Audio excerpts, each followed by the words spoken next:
But Maybe I think one it will day. take Maybe me. my next life. Yeah, I was going to say the same thing. I My don't small have time this life. my 10 KB mind cannot take this 100 MBs of Tibetan data. Enough's enough.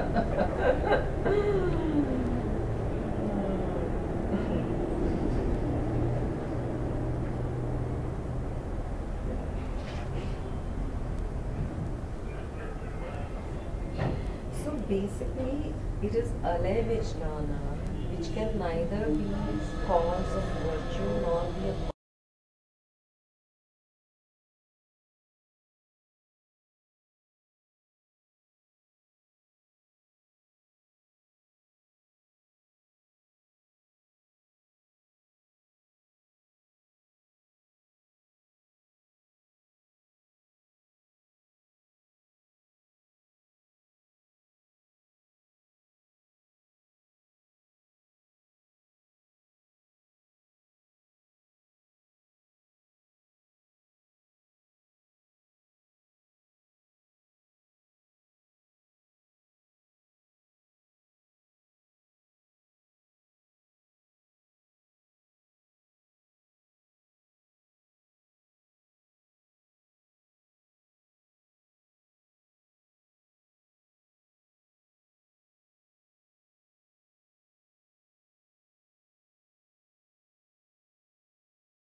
setting a proper motivation.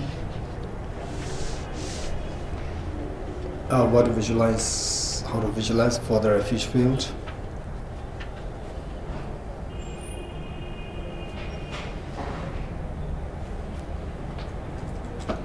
And the Bodhicitta field, what to visualize and how to visualize.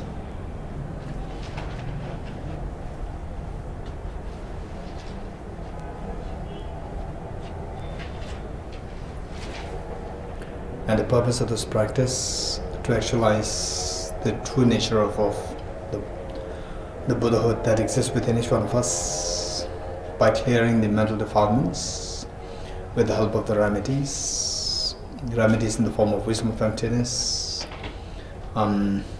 driven by the force of bodhicitta grounded on renunciation, and the path being followed in the form of Gade Gade, Paragade, Parasamgade, Bodhi Swaha. With our mind, let's turn to page 3 of the prayer book. And used by great compassion, you taught the Immaculate Dharma to dispel all perverted views. To you, the Buddha Gautama, I pay homage. And used by great compassion, you taught the Immaculate Dharma to dispel all perverted views. To you, the Buddha Gautama, I pay homage. And used by great compassion, you taught the Immaculate Dharma to dispel all perverted views. To you, the Buddha Gautama, I pay homage.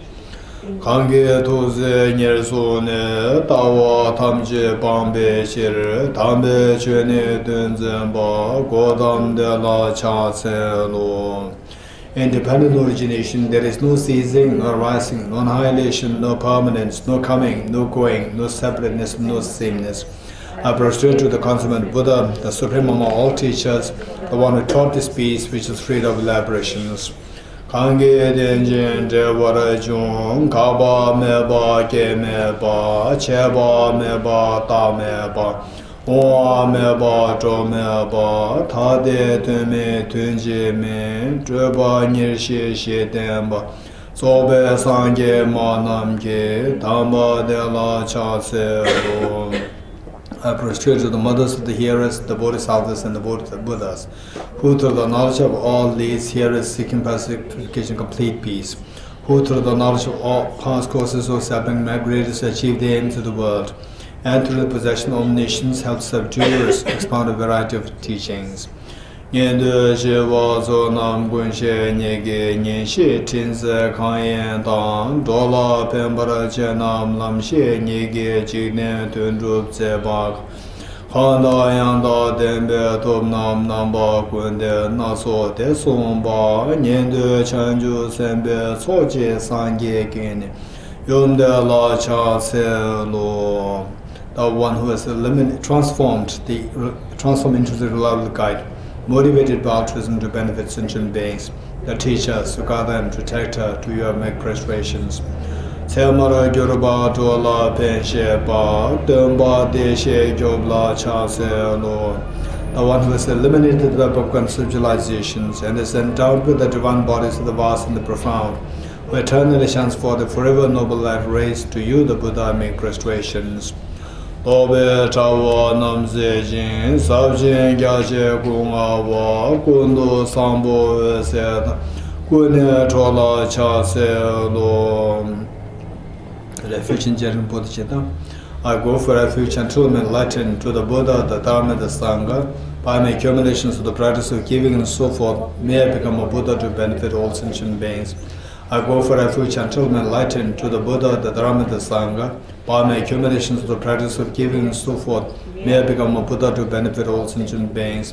I go for refuge until I'm enlightened to the Buddha, the Dharma, the Sangha. By my accumulations of the practice of giving and so forth, may I become a Buddha to benefit all sentient beings. Sangye Joda Soge Chonam La, Chanju Pardu Dane Gyabsu Chi, Dage Jinso Gebe Sonam Ge, Chola Penjire Sangye Chubarasho. Sangye Chola Soge Chonam La, Chanju Pardu Dane Gyabsu Chi, Dage Jinso Gebe Sonam Ge, Chola Penjire Sangye Chubarasho. Sangye Choda Soge Chonam Tane gyabso chi dage jin so ge be so nam ge dola penjre sangye du bara sho. Inspired by wisdom and compassion, today in the Buddha's presence, I chant the mantra of full awakening for the benefit of all sentient beings. Om ye dharma hetu prabhava hetum te shantathagato yavatat tesham chayo nirodha evam vati mahashramanaye swaha. Om ye dharma hetu prabhava hetum te shantathagato yavatat tesham chayo nirodha evam vati mahashramanaye swaha. Om ye dharma hetu prabhava hetum te shantathagato yavatat tesham chayo nirodha evam vati mahashramanaye swaha. All phenomena arise from causes. The causes are taught by the Tathagata. The cessation causes as well as taught by great seer. Profound, peaceful, elaboration-free, clear-light, and non-composite. Such is the nectar-like dharma I've discovered. Finding no one to fathom this teaching, in silence I return to the words. Sabji tute vese du ma je, du se tabu chu shi kuwenye. Sula she kyang kowara menu pe, me ma nage nasu ne barai cham. Beyond utterance, thought and expression is the perfection of wisdom, which is unborn, unceased, and has the nature of space. Is the object of apprehension of self-realized wisdom. To you, the mother of the Buddhas, of the 3 times I pay obeisance.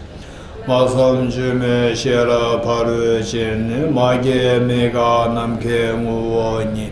So rangre ye she ju ba, de sum geve yumla cha se lo. The Guru is the Buddha, the Guru is the Dharma, likewise the Guru is the Sangha. The Guru is the source of all, I go for refuge in the Guru. Lama Sangye Lama Che, Deshin Lama Gendun De, Kuenge Chebo Lamai, Lama Namla Cha Se Lo. By the sound of the vibrant drum of Dharma, please liberate all beings of miseries. I beseech you to kindly remain and give teachings until the end of samsara, expanse of billions of aeons. Chungwa Chembo Daye Ne, Senje Dunga Targe Jing, Kewa Chewa Samies, Chedun Zejin Shusu. The Buddha doesn't watch the negativities of beings, nor does he remove their miseries by his hands. His spiritual realizations are not transferred to them, is by teaching the truth of such that beings are liberated. Tumnam deba chui mitro jing, drove dunga chage mesela, nigi tokba shenla pominte, chunye demba dembe chubara guru. With folded hands I beseech the Buddhas for all bewildered miseries gloom. Chönam gungi angela, temo jade sovaye, semje dunga muntomla, chungi dreme bardus. If attached to this life, you are not a spiritual practitioner. If attached to samsara, you have no renunciation. If attached to your own self-interest, you have no bodhicitta. If there is grasping, you do not have the view.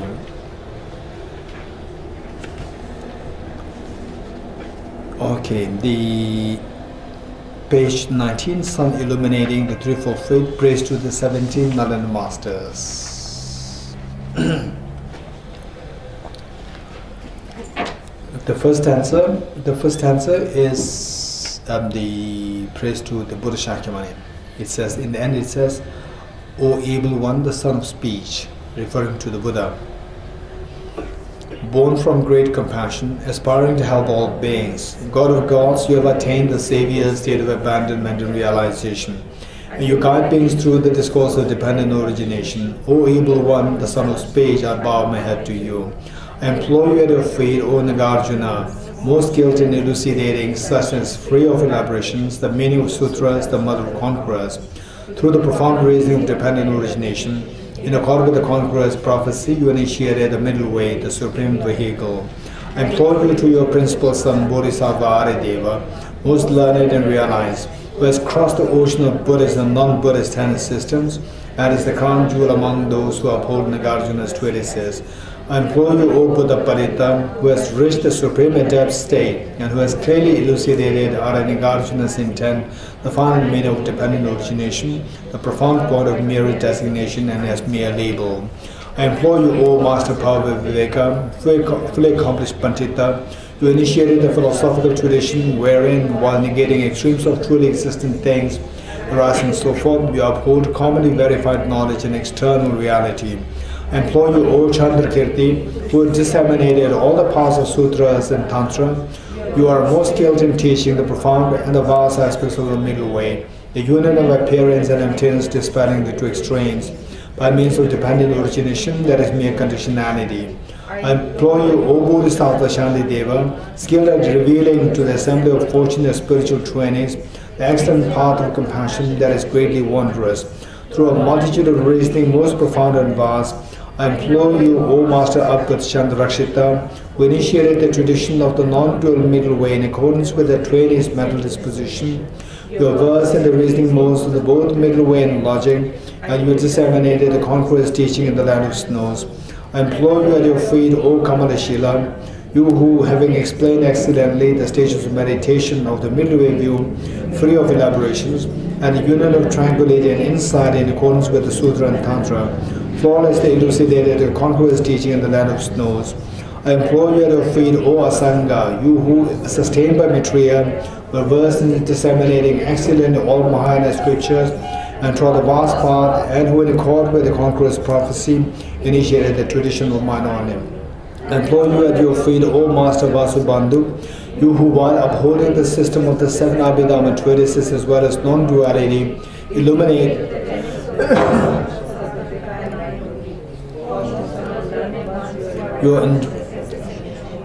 I implore you at your feet, O Dignaga, the logician, you who, in order to present the Buddha's way through evidence-based reasoning, open 100-fold gateways of the existence and offered as a gift to the world the eyes of critical intelligence.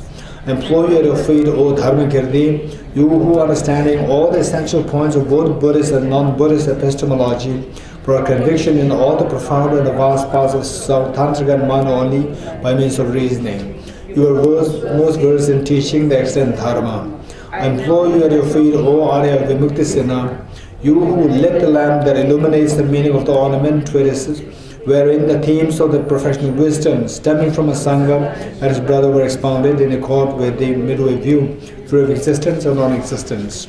I implore you, O Master Haribhatra, who were as the expounder of the meaning of the mother, the perfectional wisdom, who elucidated the excellent treatise on the perfectional wisdom, the three mothers, in perfect accord with the instruction of the Savior Maitreya.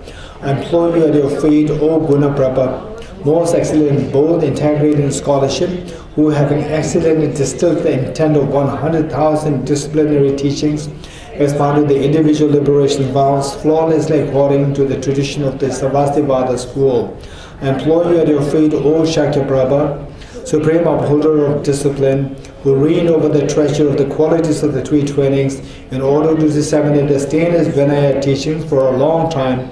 You excellently expounded the meaning of the vast treatises. I implore you, O Choatisha, you who, having taught all the profound and the vast traditions related to the words of the Buddha within the framework of the path of the persons of three capacities, were the most kind master disseminating the Buddha's teaching in the land of snows. Having thus created the most learned ornaments of the world, excellent source of wondrous and insightful teachings, may I be blessed so that my mind becomes ripened and free through the entreaty I have made with a mind unwavering and pure. By understanding the two truths of ontological reality, will be ascertained how through the four truths we enter and leave samsara. Make firm the faith and the three jewels that is born of valid reason. May I be blessed so that the root of the path of liberation is firmly established within me. May I be blessed to perfect the training in renunciation and aspiration for liberation, the total pacification of suffering at its origin, as well as in an uncontrived bodhicitta that is rooted in infinite compassion that wishes to protect all sentient beings. May I be blessed so that I may easily develop conviction in all the paths pertaining to the profound points of the perfection and vital vehicle. By engaging in study, reflection, and meditation on the meaning of the treatises of the great 12 blessings,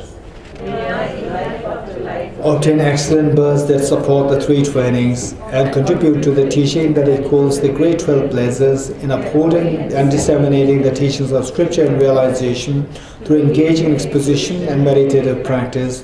May the members of all spiritual communities spend their time in learning, reflection, and meditation, shining through the proliferation of sublime masters. May the great face of the earth be beautified throughout all times. Through the power of this supplication, may I traverse all the paths of the Sutra and Tantra and swiftly attain the state of conqueror's omniscience, characterized by spontaneous realization of the true purposes. May I work for the welfare of sentient beings as long as space remains. Okay, Heart Sutra Mantra. Tirtha Om Gati Gati Paragati Parasangati Bodhisvaha Om Gati Gati Paragati Parasangati Bodhisvaha Om Gati Gati Paragati Parasangati Bodhisvaha Om Gati Gati Paragati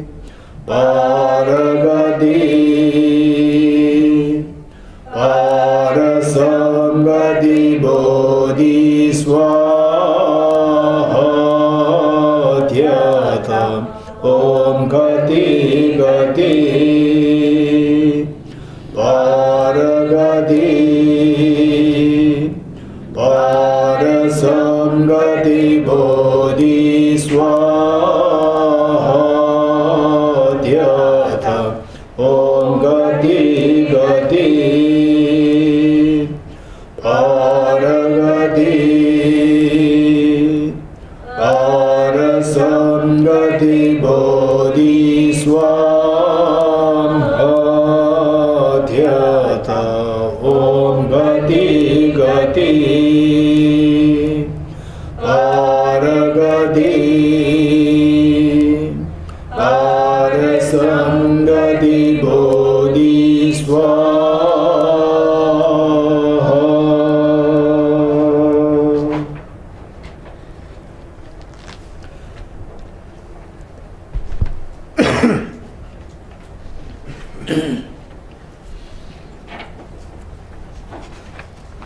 Okay, from where we left last time is page 53.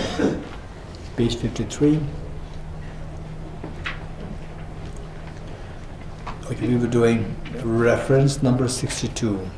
Third, mode of visualizing the results. Mode of visualizing the results, referring to how the results in the form of the nirvana of Shravakas, nirvana of Pratik Buddha, and the nirvana of the Mahayana, meaning the Buddhahood. In other words, nirvana and Buddhahood. How are these to actualize? The process. Okay, so what is being presented here? This is something which is to be carried forward to the high schools as well, except for a few points which which will come to, which I may indicate.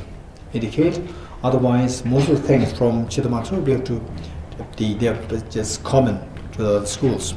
So it says the mode of actualizing the result.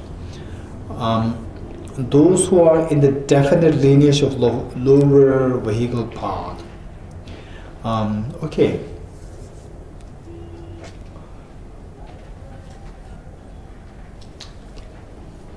Before we go further, I think this is very important. Let's say that in terms of the goals, we need to speak about the final. How many final goals are there? How many goals are there? This is one question. How many final goals are there? Right? Okay. Let's say that goals meaning the nirvana of Shravaka, nirvana of Pratik Buddha, and the Buddhahood. The three are there. The three goals are there. But what about the final goals? Final goals meaning somebody can do bachelor's, undergrad, and then leave. And others can do masters and leave. And still others can do PhD. Okay. And then another version would be that some may go into the medical, and then that is one way. And another may go to the engineering, and third may go into the arts, fourth may go into science, pure science. So there are various specialized streams. So you go into the medical, you will reach the end. There's one end. Engineering, one end. Then arts, within arts there are so many arts, right? And then science, there are so many sciences. Likewise, same, one is Shravaka's goal. One is the Pratik Buddha's goal. One is the Mahayana's goal. This one. There are the three goals. Now the final goals. How many final goals are there? How many ultimate goals are there? Ultimate meaning the same. You reach one goal and then you keep a full stop there. You don't go anywhere. That becomes the ultimate. Same. Somebody achieves Shravaka's enlightenment or nirvana. Shravaka's nirvana, and then stay there and then never ever join other traditions, other systems. So that's the end. That is ultimate for that person. And whereas another possibility would be that you achieve the Shravaka's goal, Shravaka's ultimate goal, but from there you may change your mind and turn towards the Mahayana goal, or turn towards the Pratik Buddha's goal. So that is for this person. For Shravaka there is the ultimate, but for him this is not the ultimate. For him or her, again there is another goal to go. So there is the more refined goal to achieve. So the question is, how many ultimate goals are there? How many goals are there? 3. This is what is accepted by all the 4 schools, 4 Buddhist schools. But how many final goals are there? How many ultimate goals are there? So the schools differ. Okay, let's say the Madhyamikas, Sautrantika and Prasangika. The Madhyamikas in general, they speak about only one ultimate goal. Only one ultimate goal. Meaning that from the point of view of the Madhyamikas, whether the Svatantrik Madhyamika or Prasangika, that even though you may achieve enlightenment nirvana according to Shravaka or Pratikana system, then you will have to follow the Mahayana path and eventually become the Buddhahood. So there's only one yana or one vehicle, one ultimate vehicle. This is known as the what is the one ultimate vehicle? That is the Mahayana, or the goal is the Buddhahood. That is the ultimate. Why ultimate? Because even if you achieve the goals intended by Shravaka's Pratik Buddhas, eventually you have to follow the Mahayana path and achieve the Buddhahood. So this Buddhahood is the ultimate. Whereas according to lower schools, like here, the Vaibhashika, Sautrantika, Chittamatra, these 3 schools, they speak about there are cases where you achieve nirvana according to Shravaka, Pratik Buddha, you achieve nirvana.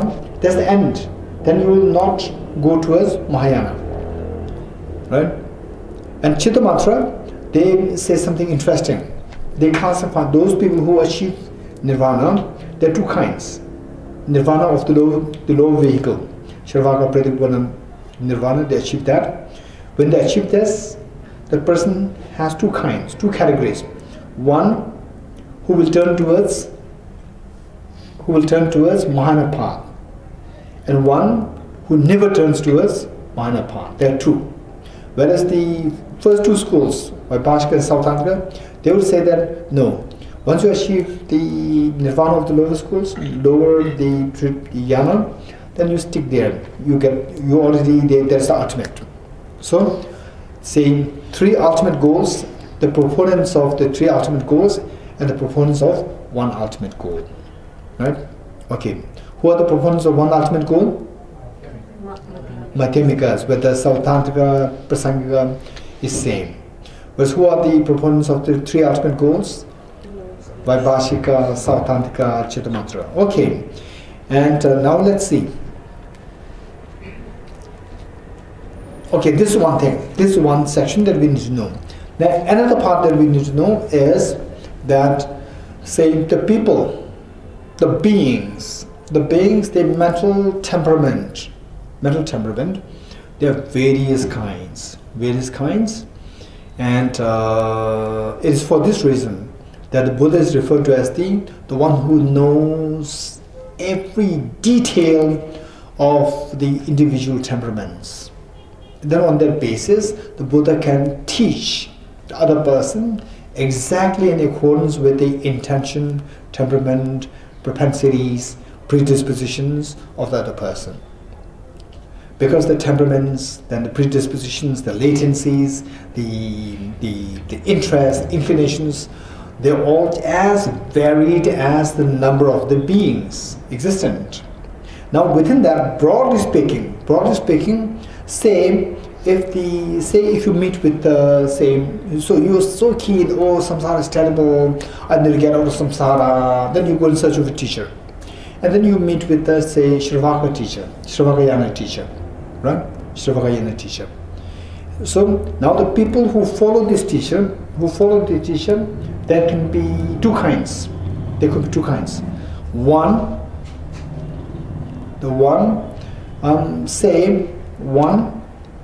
if the person's mind can be switched easily, it's not fixated, it's not fixed, it's not definite. If you meet with the Shravaka teacher, you become Shravaka. If you meet a Mahayana teacher, you become a Mahayana. So where the person's mind can be switched easily. One. Another person is whose mind is fixed.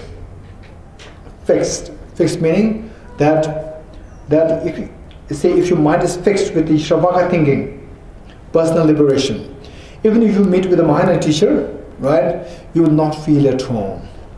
You will not feel at home. Okay, you learn it, but deep inside, something is missing. Then, say the teacher teaches about personal liberation, you are so happy. The teacher teaches about working for all sentient beings, you feel so demoralized, you feel so weak. Okay, so these people, they are known as following the definite lineage of the lower schools, meaning definite lineage of the lower vehicle, right? And whereas there are some people who meet with the Shravaka teacher, and then the Shravaka teacher teaches you how to become enlightened, how to achieve personal liberation, right? But yeah, this is very good, but still something is not complete. Something is incomplete there. It does not talk about helping others, right? You don't feel at home.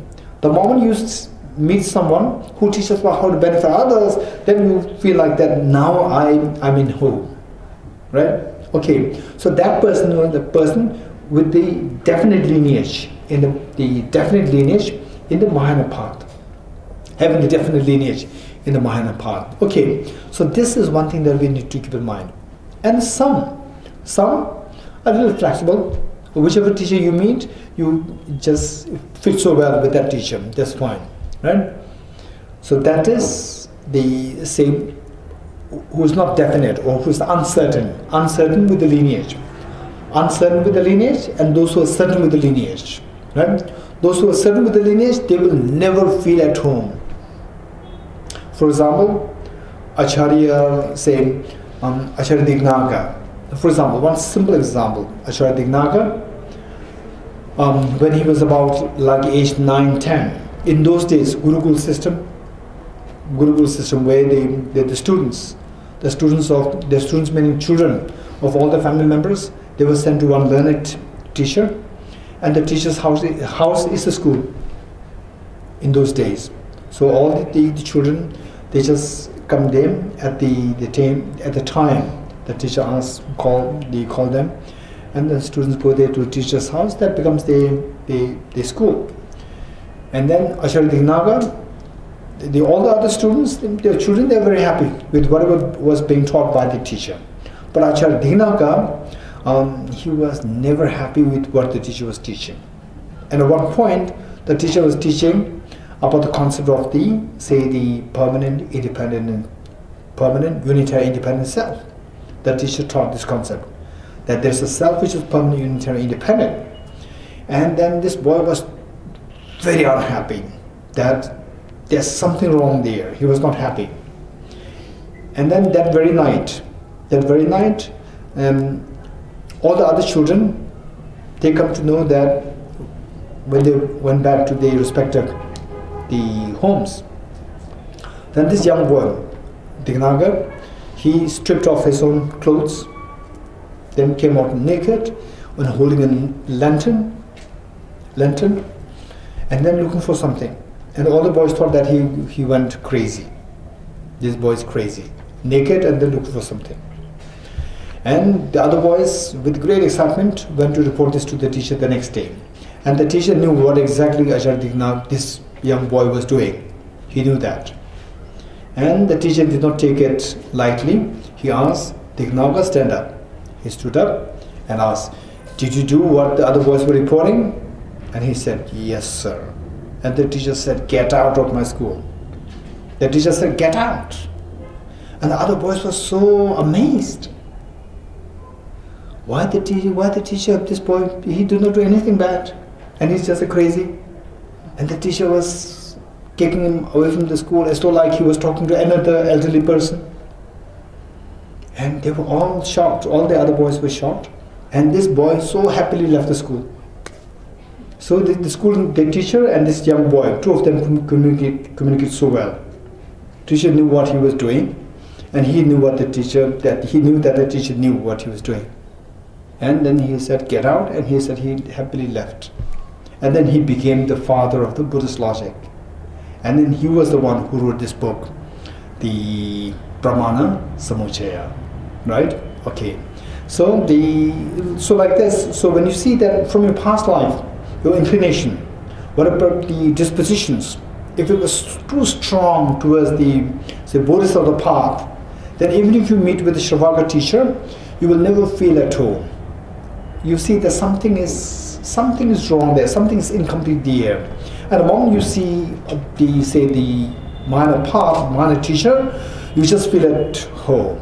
Likewise, for somebody who's always with the Hinayana teacher, or the Shravaka's teacher, Buddha teacher, all the time with the past lives, then in this life you meet with the Bodhisattva or a teacher, minor teacher, you don't feel at home. And in fact, all the teaching that you're getting, they just overwhelm you. No, I cannot really do that for all beings. There are three countless eons. It's too much. Okay, so this kind of thought can come in us. So that is known as the people of definite lineage. Definite lineage in the lower vehicle, definite lineage in the Mahayana vehicle. Okay, this is another thing that we need to know. And there are some who can easily be deviated. Right? It is where you meet with the the environment for Mahayana, you become a Mahayana Bodhisattva path, follow Bodhisattva path. Where you meet with the teacher of the Shravakayana path, teachers, then you easily go into the Shravakayana path. So those are known as those with the uncertain lineage. Okay, so let's see now. Page 53, reference 62, third, mode of actualizing the result. Those who are in the definite lineage of lower vehicle, meaning Shravak and Pradipvada, definitely English meaning. Those whose minds are very certain, very definite, connected towards the lower vehicle from the past lives.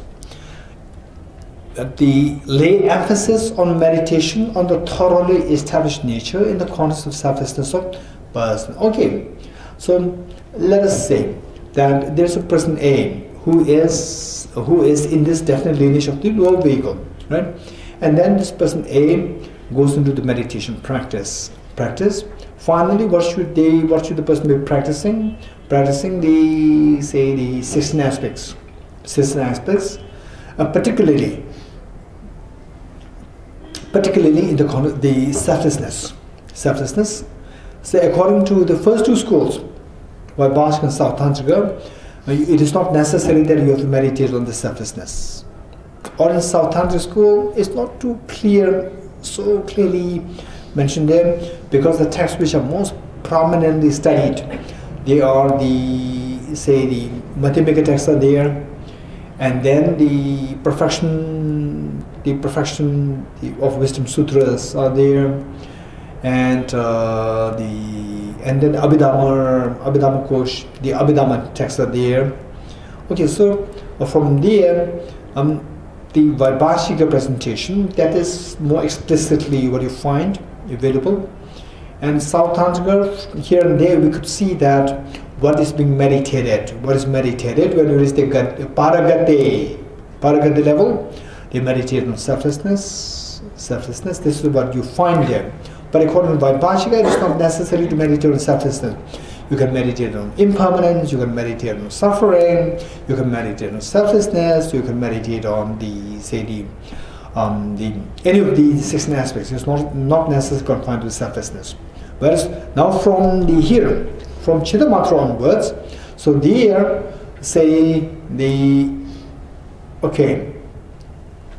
it may be relevant here. Now from Chittamatra, it is, in terms of philosophy, it is coming very close to the Madhyamika philosophy, and not necessarily philosophy as such. Practice part, the modalities of the practice, they are very close to the Madhyamika's presentation. Okay, so from that, what one should be actually meditating is the selflessness. Okay, and in fact, just recently, I think on the afternoon, Sunday afternoon class, somebody asked, in the sutras you find a mention that some of the practitioners, they meditate on impermanence and they achieve, say, nirvana, right? This is, somebody asked, and is it necessary that we should meditate on selflessness or emptiness? This question raised. This is a very important question. Very important question. Okay, if we think very carefully, let's say that first, in a very cursory, it is for us to reflect on, basis of reflection. Say when first you meditate impermanence, and the Buddha said that meditating impermanence is so important. And the Buddha said that of all the imprints of the foot imprints, the imprints of the elephant's feet is the supreme, is the biggest. And of all the meditations, the meditation on impermanence is the supreme. So the meditation on impermanence, the Buddha considered it as so important. So important. And why is it important, right? Okay, whether we actually do this or not. But if we intellectually think about it, if we reflect on this, why, in what way, if we meditate on this, what kind of mental state, emotional states will be triggered within us? Impermanence, you will come to realize that the composite things are moving so fast. Composite things move so fast. Finally, this will no doubt come to our mind, that things are moving so fast. Okay, things are moving so fast, then in what way it helps us to cleanse the mind? So what really happens is that if this moves so fast, where am I going? This is the next question. So this, like a train, it takes us so fast, where is it taking me? So a feeling of a great intense feeling of apprehension comes to you. Where is this taking me? Where is this impermanence taking me? Then the answer is suffering. All composite things are impermanent, all contaminated things are suffering nature. Number 2 is suffering. So it is taking us to suffering. Then the apprehension turns into urgency. Feeling of urgency. That no, I'm going towards suffering. That too so fast. Then the next question is, how can I stop this? How can I stop moving towards suffering? It is stopping the ignorance. How to stop the ignorance? By triggering with the wisdom. How to trigger the wisdom? By knowing the reality. What is the reality? Then the third seal. Everything is the nature, empty and selflessness. So this is the relationship, the link amongst the 4 seals. So with this realization of the selflessness, number 3, then what's the benefit? Then the ignorance will be severed, because of which the sufferings will come to an end. Coming to an end of the suffering is the end of the transcending sorrow. Transcending sorrow is the absolute peace that we are seeking. So this is how the 4 seals make sense. So from that point of view, finally what we should be meditating, if we really don't want to have the miseries, is to meditate on selflessness. Impermanence is what? Meditating impermanence will help us to trigger a sense of urgency. Trigger a sense of urgency. When we have a sense of urgency, then the meditation on the actual path, the wisdom of emptiness, wisdom of selflessness, becomes very efficient. Where the sense of urgency is not there, then the rigor does not come. The rigor in the meditation on the selflessness doesn't come. So therefore, for our personal practice, it's very important to reflect on the impermanence once in a while. And if possible, say when you sit for your personal retreat, it would be very good to include the meditation on impermanence, to expedite the practice, to make it very rigorous. That's so important. Okay, so the point is, from this what we have learned is that if you really want to get into the suffering, you have to cleanse the mind of the self-grasping ignorance. For that matter, we have to cultivate the wisdom to see the selflessness. Okay, so with this it says that the selflessness, from what we have learned from according to this author, according to Venerable Kunjo Jigme Wangpo, according to this author, the 3 natures. Impurity nature, what are they? Impurity nature, other power nature, thoroughly established nature. Then the thoroughly established nature is of 2 kinds. What are they? Selflessness of person and selflessness of phenomena. So this is according to, and there are 2 in Chittamatra school. Chittamatra school, from the Chittamatra school point of view, the author of the text, this book says that the thoroughly established nature is of 2 kinds: the selflessness of person and selflessness of phenomena. Right? And it varies from the presentations of the scriptures or other schools, of the other monastic scriptures. It doesn't matter. We stick to this. We stick to this. For example, say the monastery from where I graduated, so there it does not accept that. It doesn't matter. So it's just a matter of, say in terms of what is selflessness, that comes to the same thing. The point is, classification wise, it doesn't matter. Right? So how is this, the people in Tibet House Hall is classified? The 2 people may classify in 2 different ways. I may classify as boys and girls. And then may classify as, say, the 30 plus and 30 and lower. Both are correct. It's not that one is correct and others are wrong. Right? Okay. So both are correct. This is not an issue. So now the point is that what the person should be doing, if one really wants to get into the suffering, is that one is to meditate on the wisdom. Wisdom of what? Wisdom to realize the thoroughly established nature. What thoroughly established? Which thoroughly established nature? There are 2 kinds: selfless of person and selfless of phenomena. So which of the 2 one should be meditating upon? So this is discussion. Okay, let's read. Reference 62, third, mode of visualizing the result. Those who are in the definite lineage of lower vehicle lay emphasis. What they do is that they lay emphasis on the meditation on thoroughly established nature in the context of the selfless of person, not the selfless of phenomena.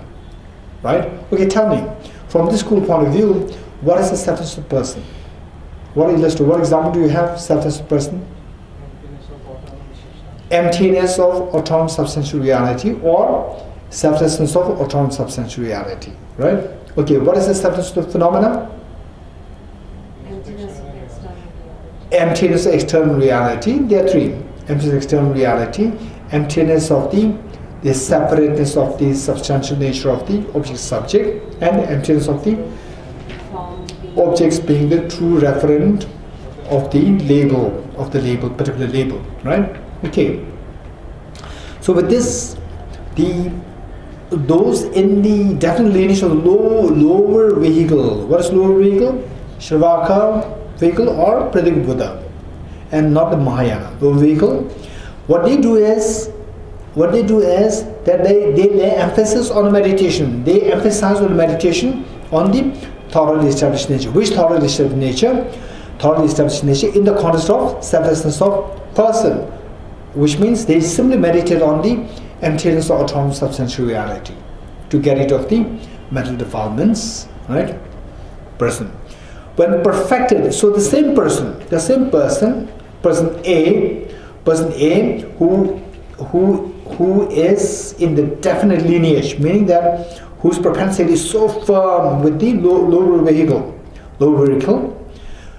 when they perfected in this meditation on the selflessness of the person, when perfected in this set meditation, by dependence on Vajra-like meditative equipoise or the part of meditation. This is the technical term that we need to know. Vajra-like meditative equipoise of the path of meditation, right? Okay, in Tibetan, Gomlam Dochi Tapu Tingenzen. Gomlam means the path of meditation. Dochi Tapu. Dochi is the Vajra. Tapu is like. Tingenzen is the Samadhi. Okay, meditative equipoise.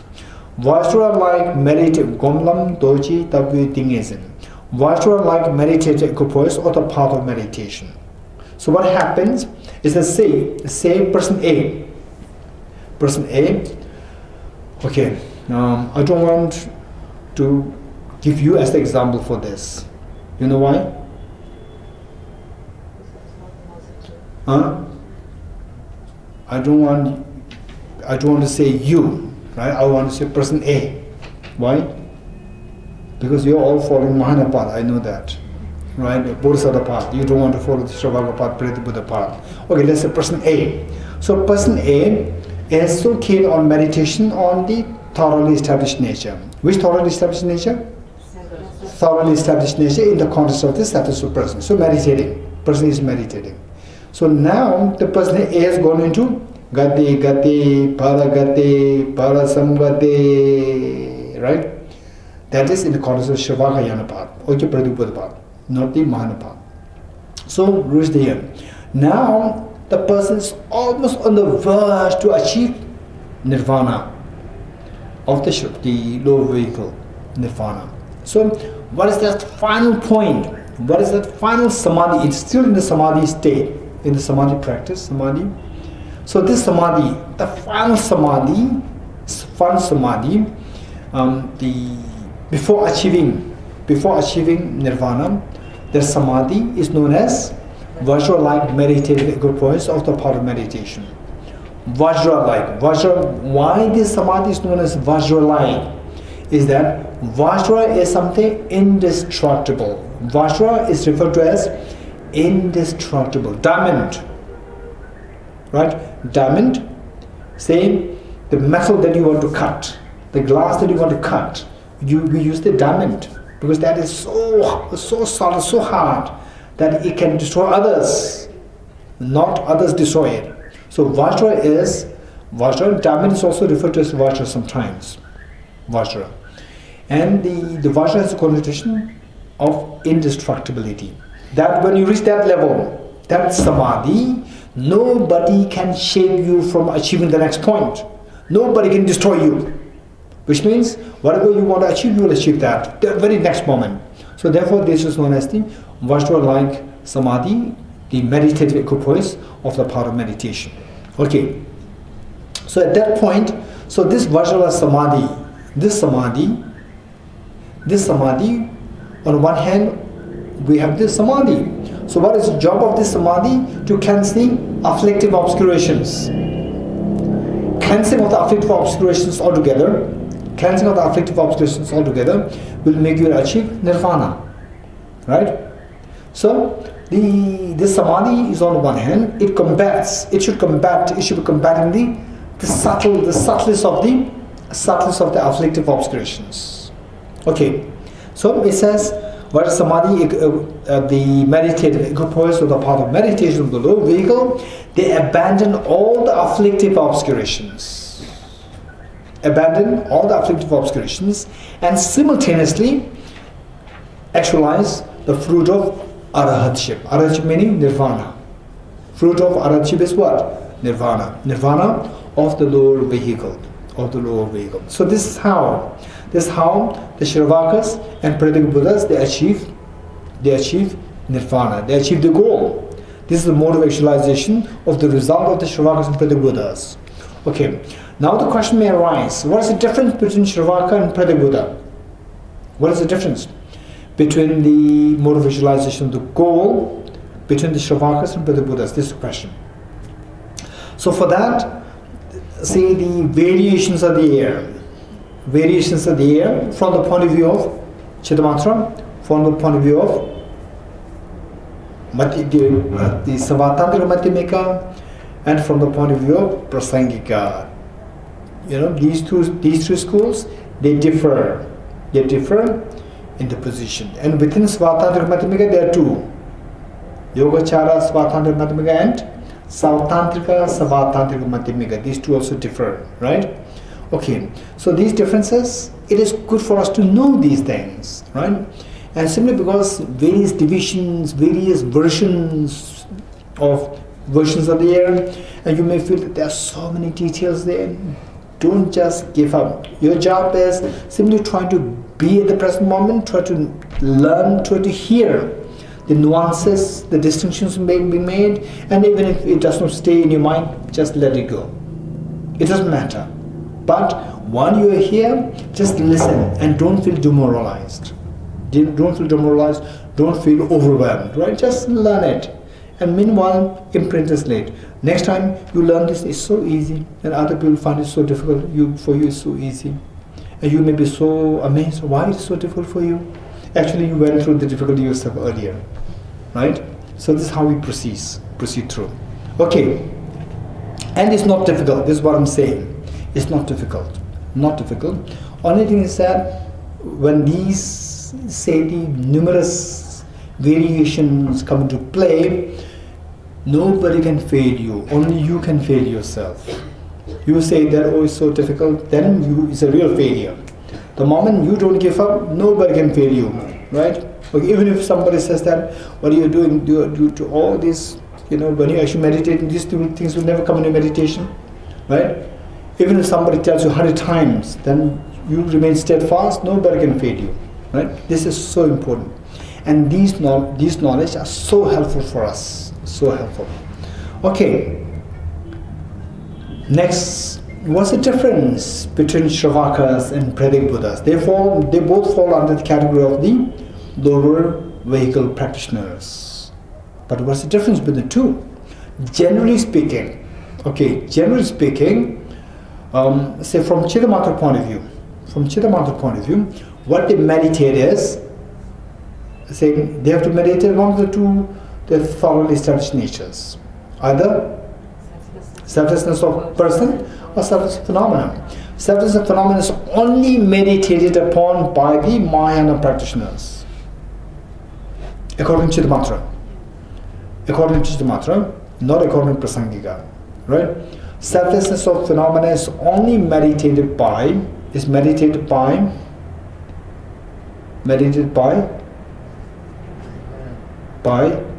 Mahayana practitioners. You're getting it? Mahayana practitioners. Okay. Not by the practitioners of the lower vehicle, selfless of phenomena. The lower vehicle, the only thing left for them to meditate is what? Meditate on selflessness of person. So whether Shravaka or Pratyaga Buddha, they have to meditate on selflessness of person. So from the point of view of the wisdom, two of them share the wisdom. Wisdom-wise, there is no superiority between the Pratyaga Buddha is superior to Shravaka. This is not the case. Both of them resort to the same wisdom. Same wisdom. Wisdom-wise, there is no difference in superiority between the two practitioners, Shravaka and Pratyabuddha. Now, what's the difference? The difference is same. Wisdom is required and merit is required. Merit, wisdom, and method. Method often also referred to as the merit. Merit accumulation and the wisdom accumulation. Wisdom-wise is same between two practitioners, Shravaka and Pratyabuddha. Method, merit-wise, there's a difference. Merit-wise, for the Shravaka practitioners, if that person A is very intelligent, the person can achieve Shravaka Nirvana within 3 lifetimes. If the person is extremely sharp, will achieve Nirvana in 3 lifetimes. And the text says, this is the very standard text, 3 lifetimes. And if the person is gifted, a child prodigy, gifted, right, exceptionally gifted, with a rare exception, can achieve within 2 lifetimes. In the standard text said 3 lifetimes. And with the super exception, someone can achieve the Shravaka Nirvana within 2 lifetimes. Whereas for the Pratyabuddha's Nirvana, it takes 100, not lifetimes, more than lifetimes, 100 aeons. 100 aeons involves thousands of lifetimes. So that's the difference. So what Pratyabuddhas, what were they doing in those many lifetimes, like thousands and thousands of lifetimes, for 100 kalpas? Kalpas, this is the Sanskrit word. What have been they doing? So they are primarily accumulating merit. Wisdom-wise, it's much more the same.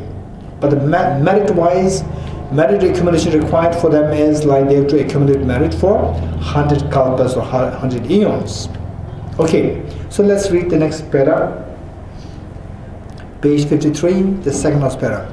Since there is not even the slightest difference in the selflessness which the Shravakas and Pratyabuddhas meditate upon in terms of wisdom, to meditate on selflessness, there is no difference between the two. Upon, and also the afflictions to be abandoned by the two. What afflictions to be abandoned by the two? Afflictive obscurations. Same, there is no difference. The concept of 8 Sangha consisting of enterers and abiders remain applicable for both. Okay, 8 Sangha members, meaning we need to know the 8 fruits. 8 fruits. Once we have the 8 fruits, then we see that there are 5 people. No, sorry, 4 fruits. 4 fruits. Then 4 people who already achieved the fruits, abiders, and 4 who are on the verge to achieve the fruits. 4 enterers and 4 abiders. 4 into 2 is 8. These are known as the 8 Sangha members. Okay, let's say the fruits. The common example I always give is that, say if you want to go to Bay of Bengal, right? If you want to go to Bay of Bengal and you don't know the West Bay of Bengal and you are there in Gangotri, you happen to be in Gangotri, but the best thing for you to do is jump into the stream, right? You jump into the stream. So first you enter the stream, the first one. First you enter the stream. Then automatically it will take you to Haridwar. Right? And then it will automatically take you to Varanasi. Then it automatically take you to Bay of Bengal. So there are 3 fruits, the 4 fruits. One is Gangotri, you jump the stream. It will take you to Haridwar, number 2 fruit. Number 3 is Varanasi. Number 4 is Gangotri. No, Bay of Bengal, right? So these are the 4 fruits. Now the 4 fruits, technically they are known as the fruit of stream enterer, fruit of once returner. So they say Gangotri is like stream enterer fruit. And then you come to Haridwar, this is the fruit of once returner. Then you go to Varanasi, the fruit of no more returner. Then finally to Bay of Bengal, Arhatship. Okay, it's the 4 fruits. What are the 4 fruits? Stream enterer, fruit of stream enterer, fruit of once returner, fruit of no more returner, and fruit of Arhatship. Okay, the 4 fruits. Because there are 4 fruits, there should be 4 people who experience the 4 fruits. These 4 people are known as the 4 abiders. 4 abiders of the fruits. And just as there are 4 abiders, there are 4 kinds of people who are on the verge to achieve these 4 fruits. They are known as 4 enterers. 4 abiders and 4 enterers. Okay, so these 8, 4 into 2 equals 8. These are known as 8 Sangha. So 8 Sangha members, 8 Sangha member, concept of the 8 Sangha members is applicable to both the Shravaka and Pratyeka Buddha, because what they meditate and what mental defilements to be abandoned is just the same between the 2 practitioners. Okay, let me read this again. See if you understand it. Since there is not even the slightest difference in the selflessness which the Shravakas and Pratyeka Buddhas meditated upon.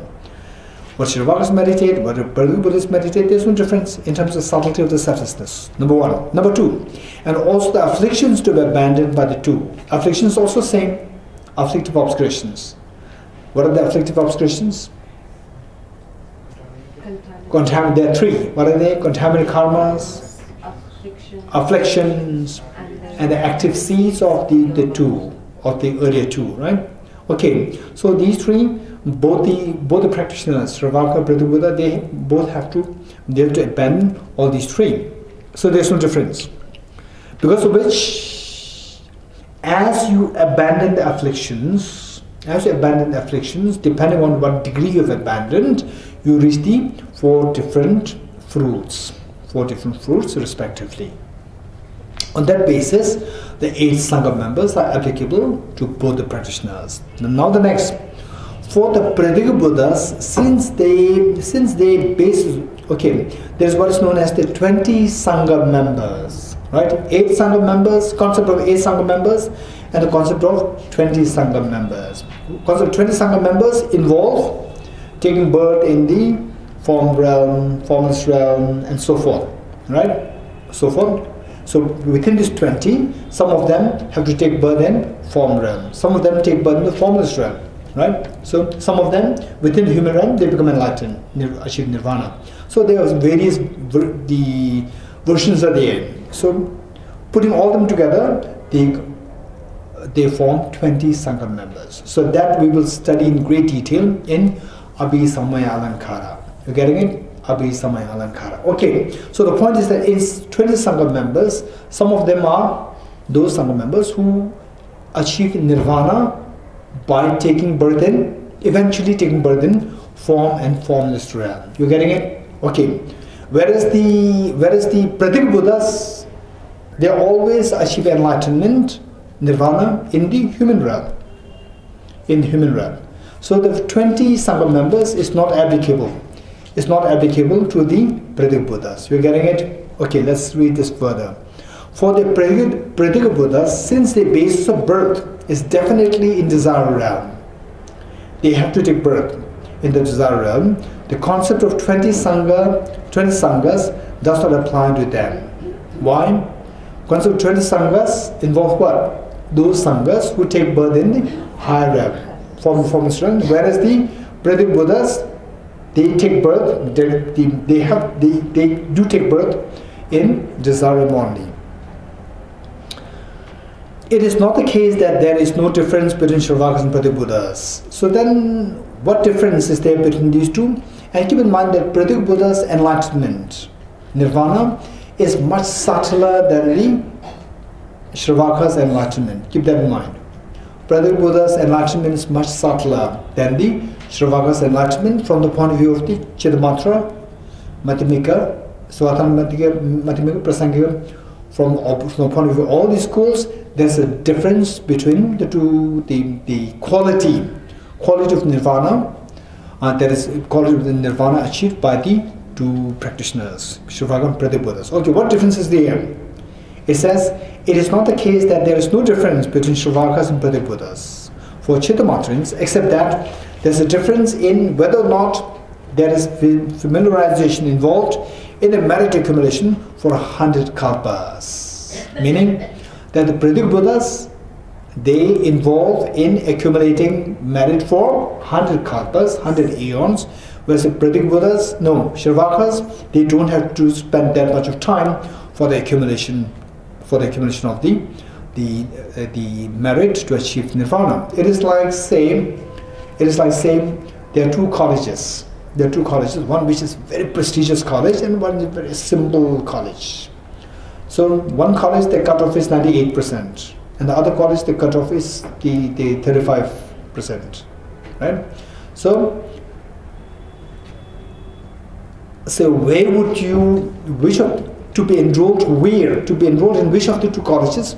You have to put exert more effort. The first one, because the cutoff is so high. Likewise, the accumulation merit required to achieve the Pratikbuddha's enlightenment is much.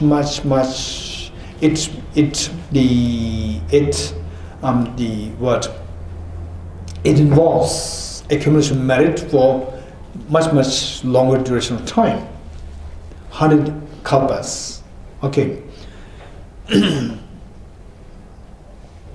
It is for this reason that Chittamatharans accept the difference in the superiority and inferiority of fruits between the two. So which of the two schools the fruit is superior? Pratikbuddha and Shravaka? Pratikbuddha far superior as compared to the Shravakas. Okay. Chittamatharans following scriptures do not accept the arahat of the lower vehicles. Okay, this is interesting.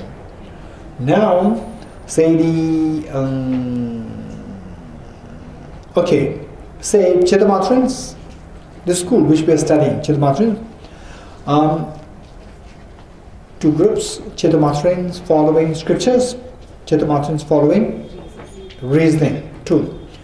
Chittamatharans following reasoning, they accept the one ultimate yana, one ultimate vehicle, right?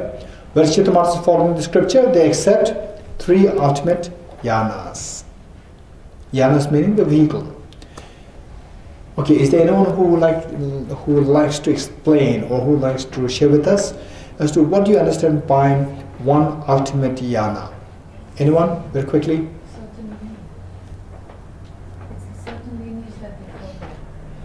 A certain lineage, yes. Is there anyone who likes to make it? I think maybe we explained this before Madhu entered the class.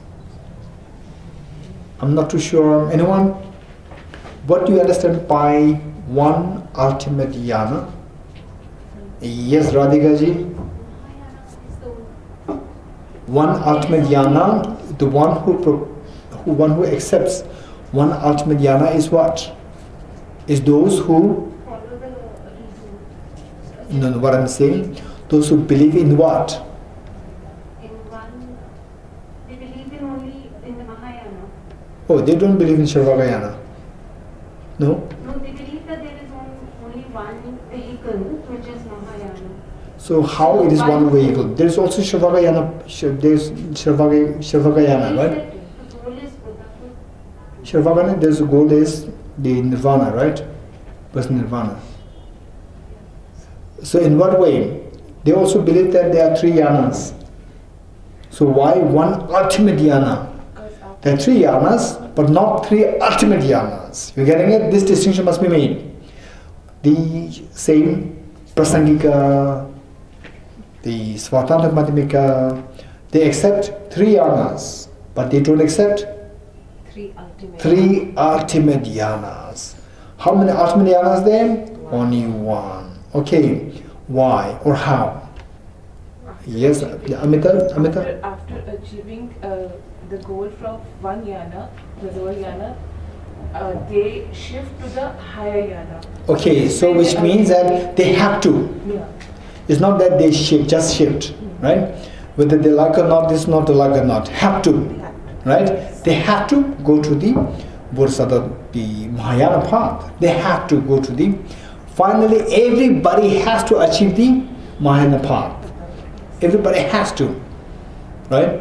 Whereas according to the lower schools, like Vaibhashika, Sautrantika, they say that after achieving the what?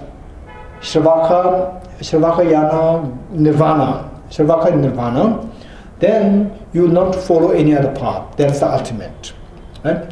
So if that is the case, then there are three ultimate yanas. Whereas those who accept that eventually everybody has to follow the Mahayana path means they believe in One yana. One yana or one ultimate yana? Okay. Not one yana. They believe in 3 yanas, but they believe in one ultimate yana. Okay. Now, the Chittamatans, this is interesting. Chittamatans, they don't say that everybody has to follow minor path, right? Chittamatans, there are 2. Chittamata following scripture and Chittamata following reasoning. Now, Chittamata following scripture, what they say is that is interesting. Say, person A achieves the Shravaka Nirvana. Nirvana according to the Shravaka path. Now, will they follow the minor path or is the full stop? They say that what? It's of 2 kinds. 2 kinds. Chittamata following scriptures. Chittamata following reasoning would say that everybody has to follow Mayana eventually. Only Ekayana. One ultimate yana. But Chittamata following scriptures say that it's not necessary. Those who achieve Nirvana according to Shravaka enlightenment or Shravaka path, they may or may not. If they go, then they will follow into Mana path, then become Buddha. For them, Buddhahood is ultimate. But there are some Shravaka practitioners who achieve the Nirvana and then stay there and then finish. They never turn towards Mana path. Right? Okay. So this is their position. Let's see. The last paragraph, page 53. Chittamatans following scriptures do not accept that Arhat of lower vehicles traversing single pointed towards peace. Okay, this is the technical term. Arhat of lower vehicles traversing single pointed towards peace. In Tibetan, Dajum Shiva Dova Chipuwa. Dajum Shiva Dova Chipuwa. Okay. The Arhat, say Shravaka Arhat, lower vehicle, traversing single pointedly towards the peace. Peace means personal peace. Single point, they go there, they stop there. So these practitioners, Shravakas, will never turn towards the Bodhisattva path. Whereas the other one is known as, okay, vehicles traversing single pointed towards the peace, join the minor path, meaning do not accept. Right? Let's read this again. Chittamata following scriptures do not accept that the Arhat of lower vehicles traversing single pointedly towards peace will join the minor path. They will not join the minor path. Whereas there is another, the Shravaka, they accept that Arhats altering enlightenment or Arhats switching enlightenment. Arhats switching enlightenment, they join the Mahana path. So there are 2 Arhats. One who tends to switch from the Shravaka path to the Bodhisattva path, and another one who sticks there into the Shravaka path, full stop. Okay, join the Mana path. For that too, it happens only at the time of, when do they switch? When do they switch? Say, when you achieve Arhat, there are 2. Arhat with remainders, Arhat without remainders. Nirvana with remainders, Nirvana without remainders. Okay, what is Nirvana with remainder? Anyone? What is Nirvana with remainder? Yes, Radhikala? When the Arhats have achieved Nirvana, but they have the contaminated bodies. Very good. Okay, somebody achieving Arhatship, somebody achieving Nirvana. So this Nirvana, whosoever possesses this Nirvana, the Arhat who possesses this Nirvana, this Arhat still has the leftover of the contaminated physical body from before he or she became Arhat, right? So that is known as Nirvana with remainder. What is Nirvana without remainder? Anyone? Nirvana without remainder. Anyone? Tejala?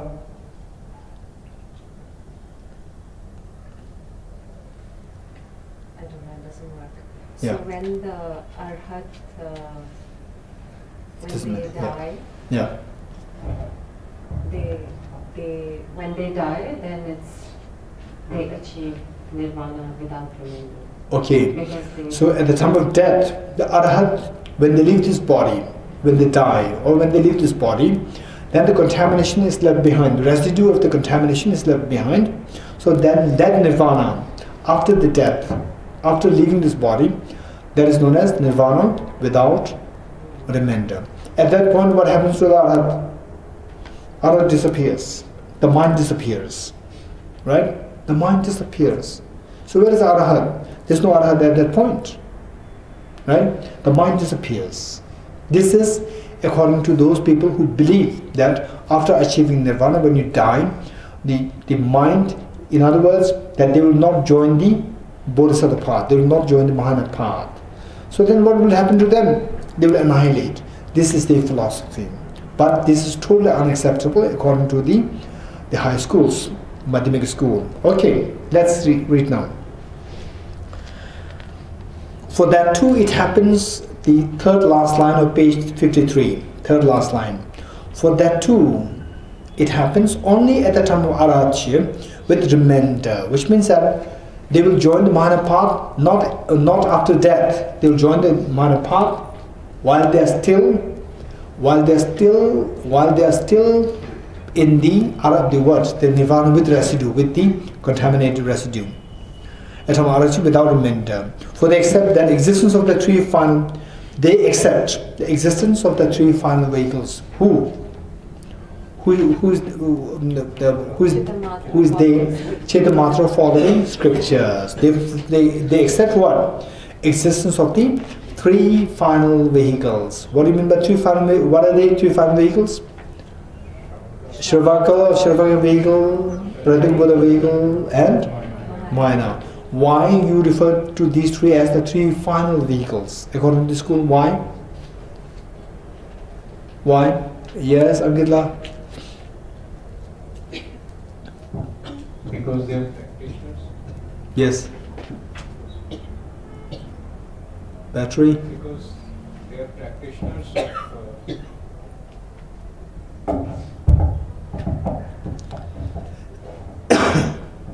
because they are practitioners of each of the three vehicles, who once they attain that result will remain there. They remain there, and then when they say, okay, remain there and will never go into to follow the Mahayana path. Okay, very good. Okay, so how many of such vehicles are there? There are three: Shravaka, Pratikbuddha vehicle, Shravaka vehicle, and the Mahayana. Okay, three. Good. Okay. The next, page 54, the first line, page 54. Chaitamatra following reasons. Now, what is the position of Chaitamatra following reasons? Okay, once these complications are studied in Chaitamatra, then you go to Madhyamika, it becomes very easy, right? The concepts, say, the basic concepts are already explained. You already know this. Now, once you go to Madhyamika, your job is to say yes, no. You agree, not agree, right? Otherwise, the concept you already know. While Chaitamatra, the new concepts are being introduced.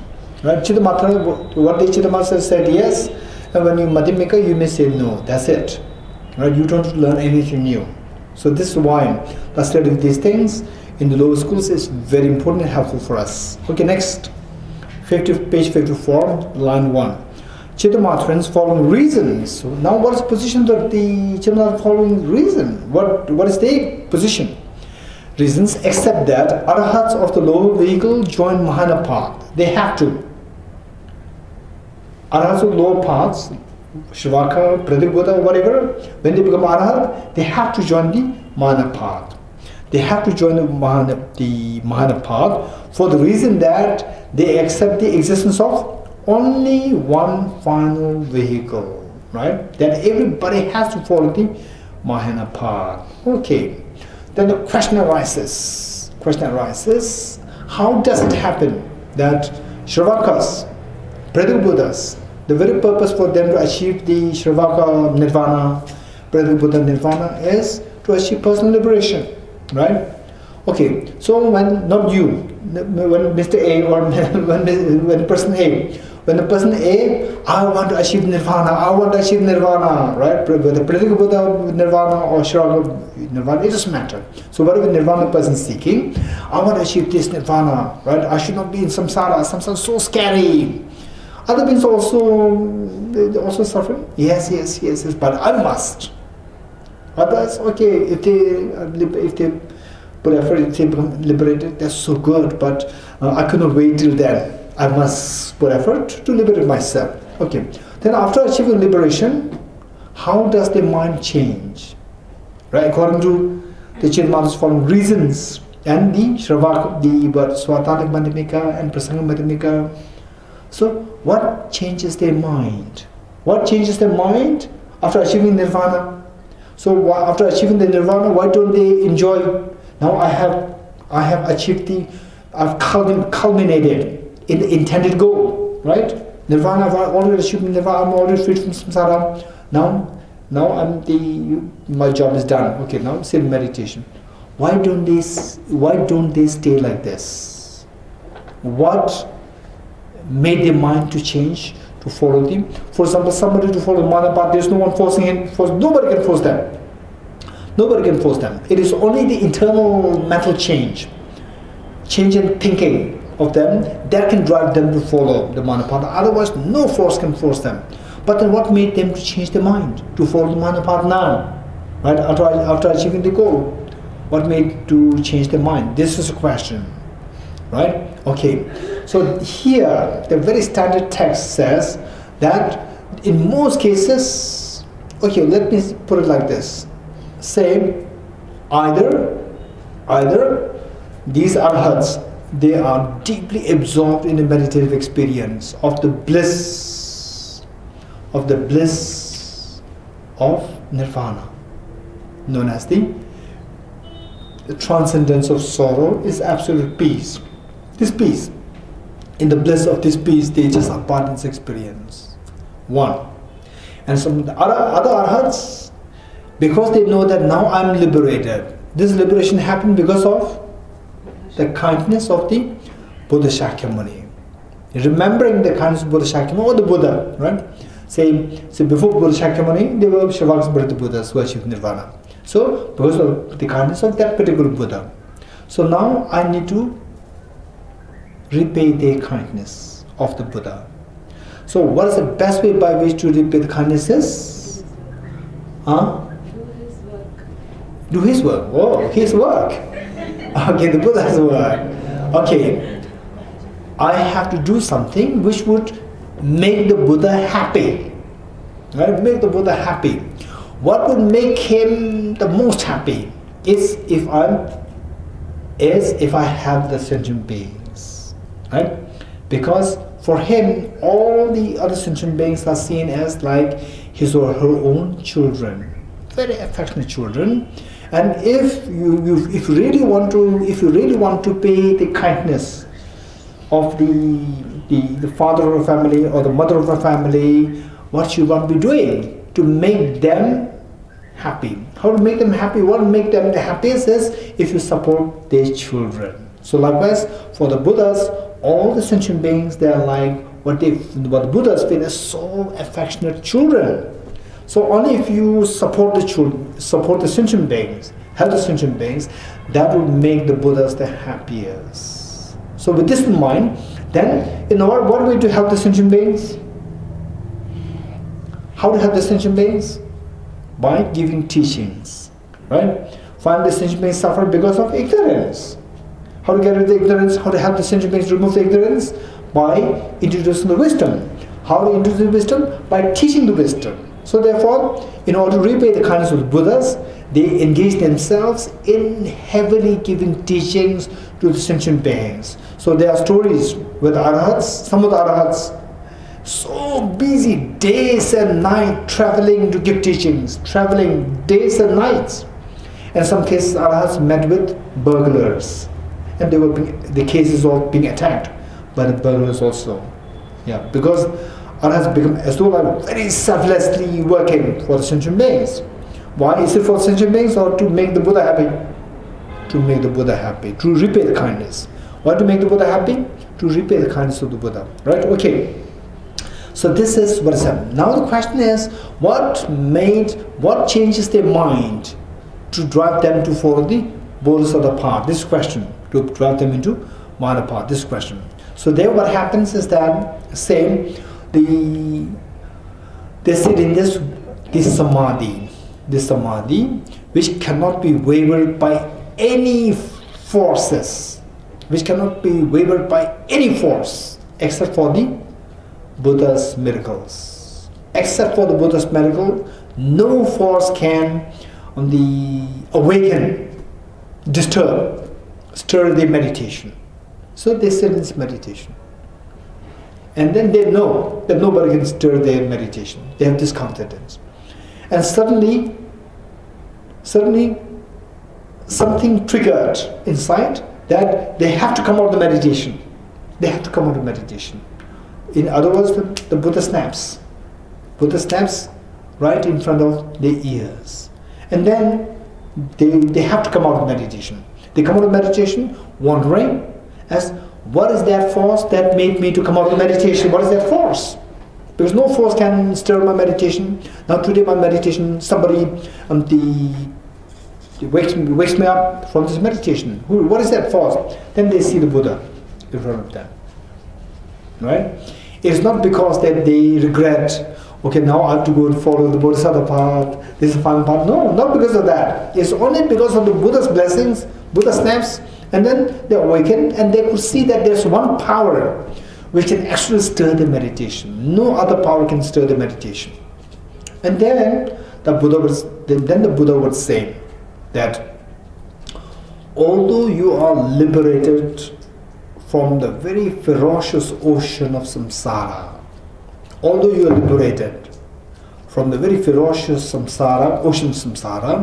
but still you have not perfected it in your qualities.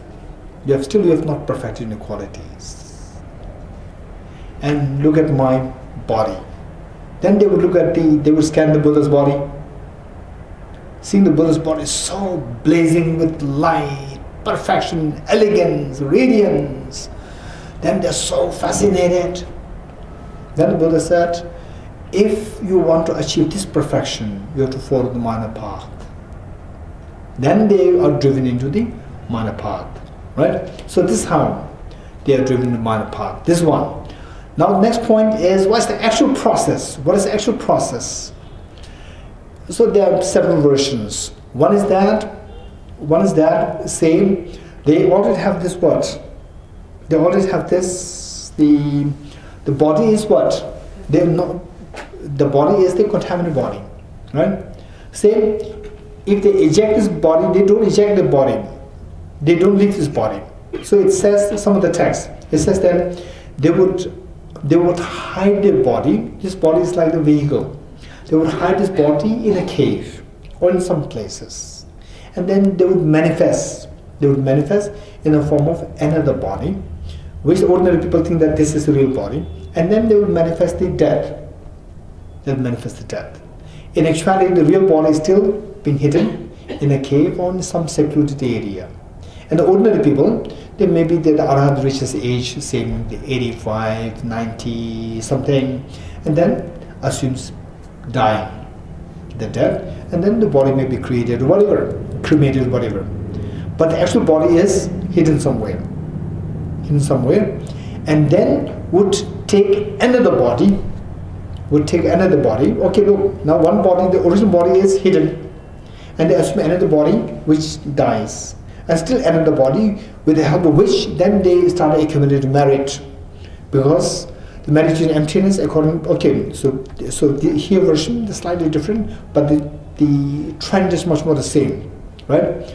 And then the point is that with this third body, then they will engage the ordinary people. They will not know that this person is that Arhat. They have no clue. They manifest differently, and then on the basis of this third body, then they say the engage in accumulate merit to the meditation, following the Mahana path, the Gade, Paragadhe. They have to start from the first Gade, first Mahana Gade, right? Gade, and then say for the Shravakas, some of the text, standard text says that it'll take. If you follow directly Manapat, how long does it take? 3 countless eons. For those from the Shravaka joining the Manapat, they will take 40 countless eons, not 3 countless eons. Not 3, 40, 40. 40 countless eons it'll take, right? So which is better? 3 is better, right? So go directly, right? Don't follow that path. This is very long, very time-taking path. We'll follow the. Okay, so this is okay. So this is how the mechanism by which the Shravaka Arhats and the Pratik Buddha Arhats, they eventually join, right? By hiding the original body. They bless the body. They bless the body because once you reach that level, it says that, say, you have merit of the life, merit of the wealth. The merit can be classified into 2. Merit to acquire wealth, merit to acquire longevity. 2. So when you reach this level of the samadhi practice, purification, then you have the capacity to transform the merit meant for the wealth into the merit for longevity. You can transform it. For example, say your parents give you, say, some money for your, say, scholarship, then you may transform this into mobile. Money for the scholarship may go into mobile iPhone X, right? It may happen. Okay, likewise, the merit for the wealth can be transformed into the merit for the longevity. So that body hidden there, from the body, what we have can last for maximum for like 120 years. Maximum, this body has the capacity to last for longevity for 120 years. But if you have that capacity, we also have the merit for the wealth. So the merit for the wealth, if you have not used them, then this merit can be transformed into the merit for longevity, and it can make you last for like 1,000 years. So that is not from the Sutra point, that is from the Sutra point of view. And from the Tantric point of view, that is even more the amplified, meaning that you can reach a stage whereby you can achieve this body that we have can be transformed into a deathless state where the body never decays. Okay. I have a question. This Chittamatra is following reasons and Chittamatra is following scriptures. Is this just labels, or is this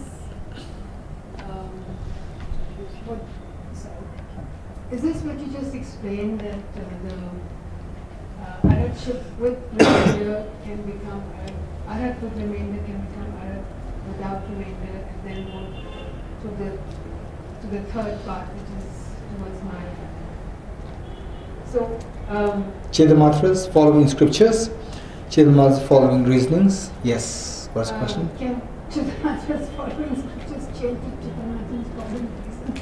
Okay, that's very possible. So this is just a change in the philosophy, right? It's not a matter of practice. So that's very possible. It's just label. Not label. For example, say somebody who believes in objective reality, somebody who rejects objective existence. So there's a stark contrast. It's not just a label. So, but believing in objective existence, we continue to be in samsara. By rejecting objective existence, you come out of samsara. Right? There's a stark contrast. So it's not just a label, difference in label. It's the change in your philosophical view. So change in philosophical view is very possible. Very possible. And at the same time, keep in mind that the nirvana with remainder, changing without remainder, changing into Mahayana, this is not the case. Changing to Mahayana, changing the stream to Mahayana happens only at the time of nirvana with remainder. Only at the time of nirvana with remainder, not without remainder. You getting it? Okay. So therefore, if that's the case, then according to the Chittamatra following the reasons, if this is to happen, Nirvana. So because it takes how long to become Buddha? 40 countless eons, which means that you have to maintain this body for 40 countless eons, right? Okay, so how does, because this body has the capacity to live for only 100 and forget about the kalpas, forget about countless kalpas, it can last only for 120 years, not more. Then how can you preserve it? Because your mind should not be detached, your mind should not be separate from this body. If this mind is separate from the body, then you are died. Then you achieve arhati without remainder, right? So this, what is happening, should be going into the mind path should happen in time of arhat with remainder. So with remainder, how does it happen? It is by blessing the old body and hiding it in a safe place, and emanating another body where your mind is not detached from this old body, emanating another body, and this another body is, you display that to die and then cremated, and still another body with which then the person starts accumulating merit, this 40 counts eons merit, the wisdom, then follow gate parasamgate bodhi swaha, right? Okay, so this is, okay, a little bit, even if you get a little confused, don't worry, right? This is like a intro, and more detailed explanation will come later. When you study this in more detail later, it becomes easy, because we have planted the seed now. You getting it?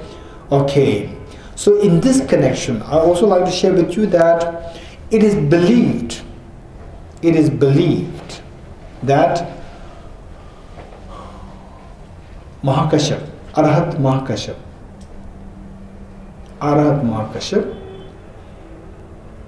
he left his body in a cave, blessed, right?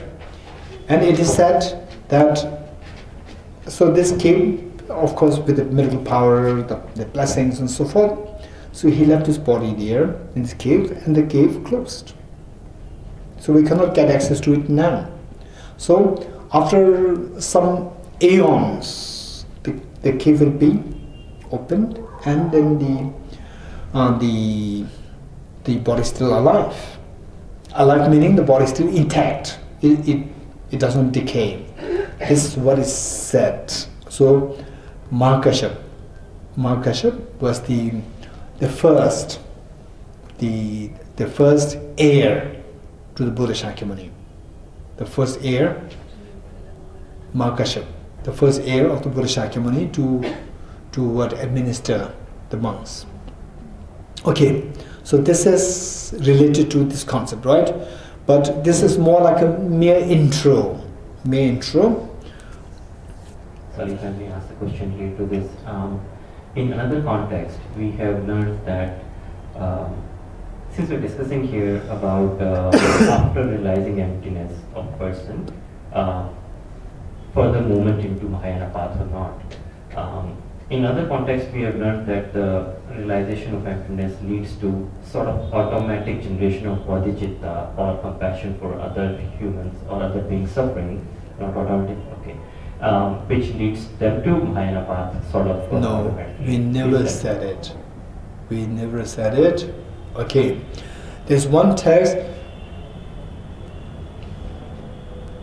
I think it is the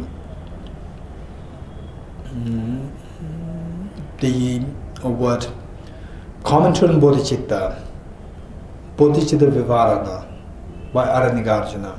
In this text, Aranigarjuna mentioned that if you cultivate this wisdom of emptiness, this wisdom of emptiness will automatically generate compassion. This is what is said. So compassion, great compassion, there's a difference. Compassion, great compassion, then bodhicitta, there's a big difference. Right?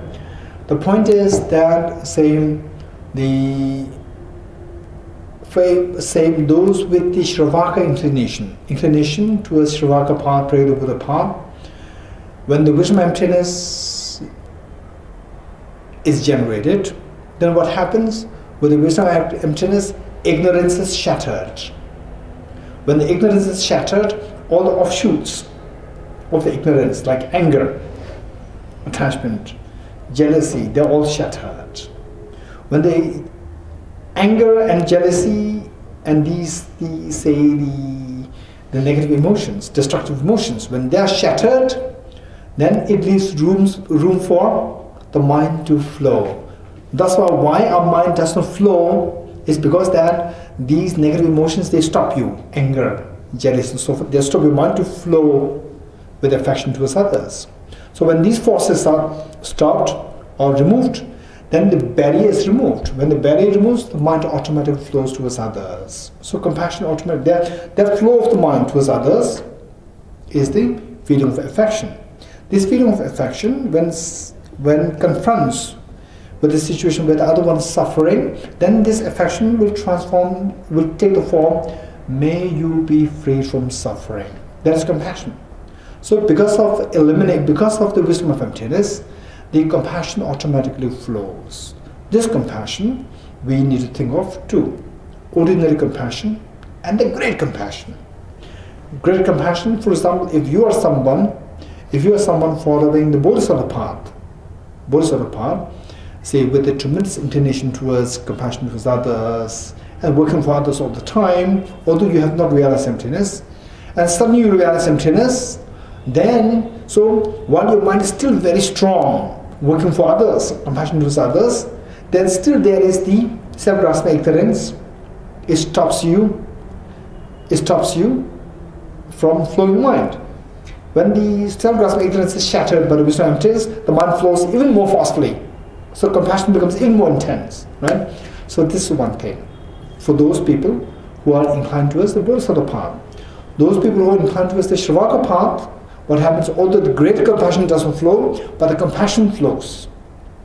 Because what stops the compassion to flow is anger, hostility, jealousy and so forth. So these are shattered because the foundation is shattered, ignorance is shattered, right? Okay, this is what we need to remind. But it is not that the wisdom of emptiness ultimately gives rise to bodhicitta, the great compassion, bodhicitta, enlightened Buddhahood, no. Yeah. Whereas when you reach to a very high level, very advanced level of the practice, then with the bodhicitta, wisdom of emptiness automatically is invigorated. With the wisdom of advancement, wisdom of emptiness, bodhicitta is automatically invigorated. So these two become closely tied at a very advanced level, right?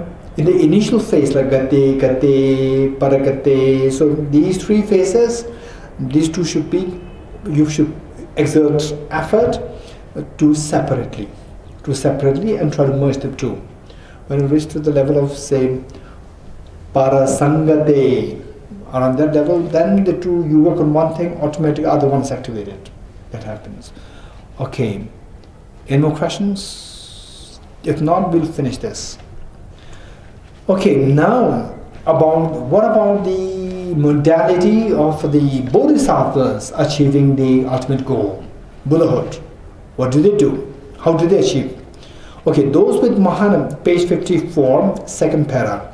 Those with Mahayana lineage inclination practice with main emphasis on thoroughly established nature in the context of surface of phenomena. What they meditate on the thoroughly established nature in the context of surface phenomena. So according to Chittamatra, what is the surface phenomena? Emptiness, external reality. So they meditate on emptiness, external reality. Okay, emptiness. They practice in combination with the accumulation of merits of 3 countless aeons. So these are the very standard positions of all the high schools. They practice this wisdom of emptiness in combination with the accumulation of merit accumulation required, and the wisdom of emptiness, both are required. Accumulation of merit for how long? 3 countless kalpas, 3 countless eons, and progressively traverse the 10 grounds and 5 paths, meaning gate, Mahayana gate, paragate, parasamgati, bodhiswaha. So paragate, parasamgati, these two, paragate is part of seeing, parasangate is part of meditation. These two combined together, then you split into 10, they become the 10 grounds. Okay, and progressively traverse the 10 grounds and 5 paths. Finally, the uninterrupted path of the finale of the continuum of the sentient being. Again, this is a technical term. Uninterrupted path of the finale. Uninterrupted path of the finale of the continuum of sentient being. This is the technical term.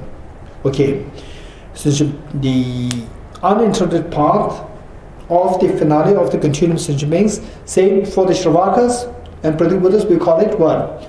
The Vajra-like samadhi of the path of meditation. Vajra-like samadhi, Vajra-like meditative equipoise. Vajra-like samadhi of the path of meditation. So here for the Bodhisattvas we call it the uninterrupted path of the finale of the continuum of sentient beings. Meaning that this is the final state of you being a sentient being. Now you. It's not the Mr. A. It's you. So now you reach the final point, last point of being a sentient being. The next moment you're going to be a Buddha, right? Okay.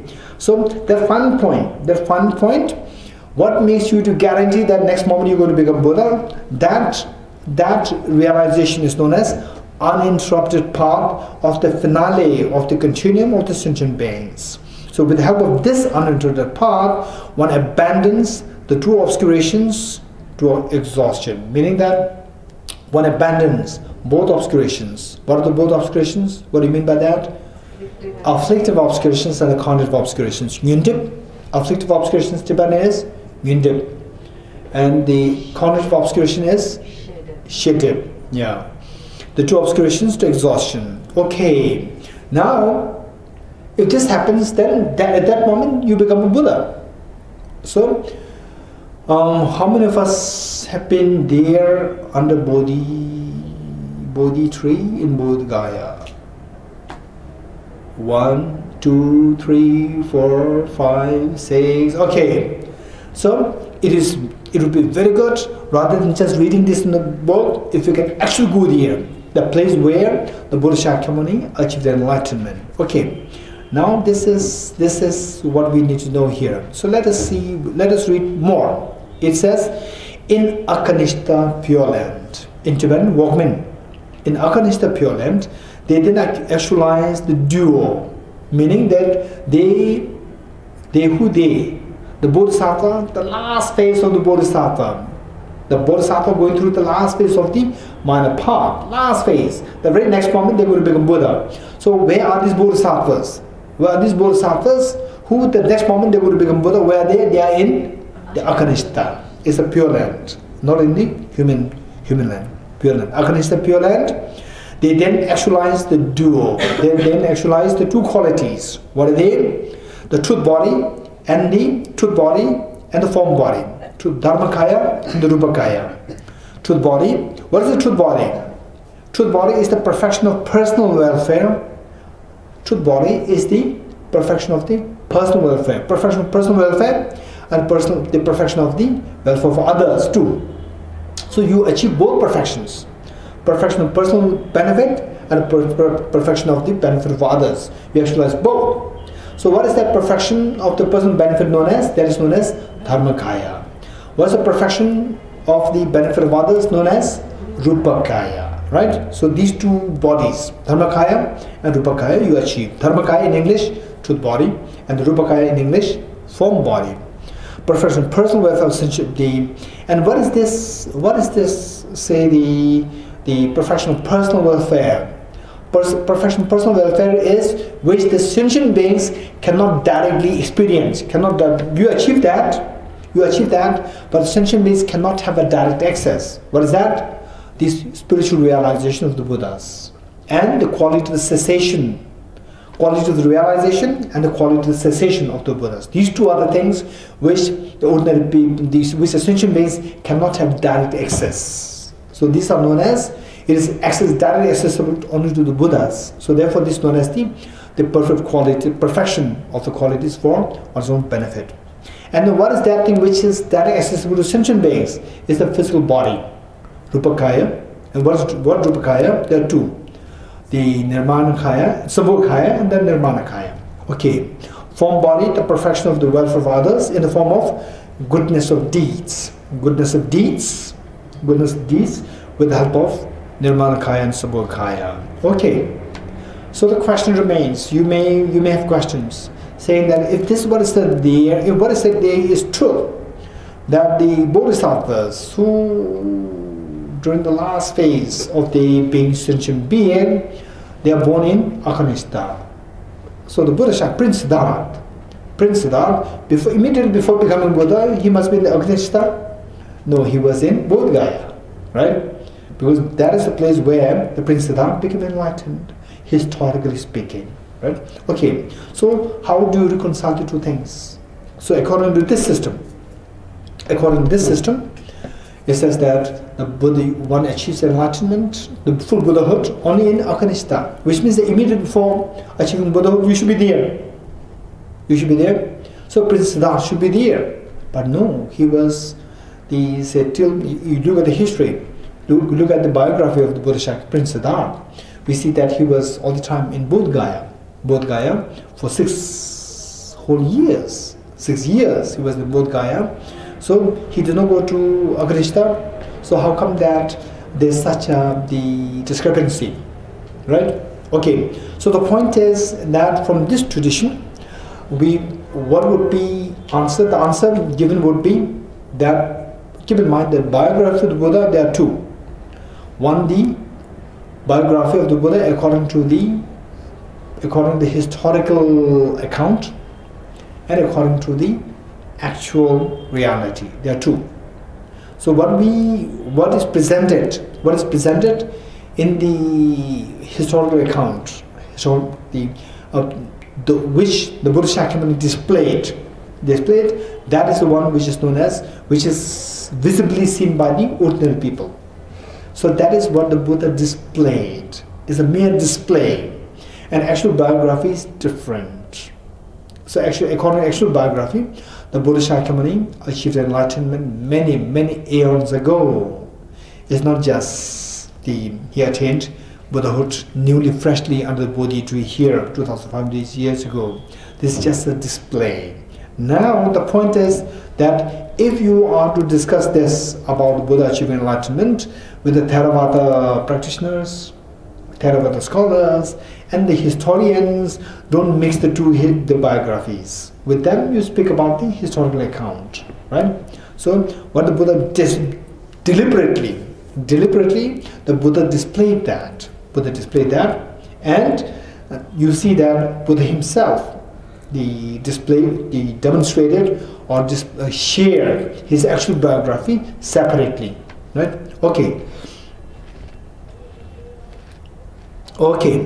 Now the third paragraph. Some followers of Abhidharma Samuchaya. Abhidharma Samuchaya was written by Acharya Asanga, right?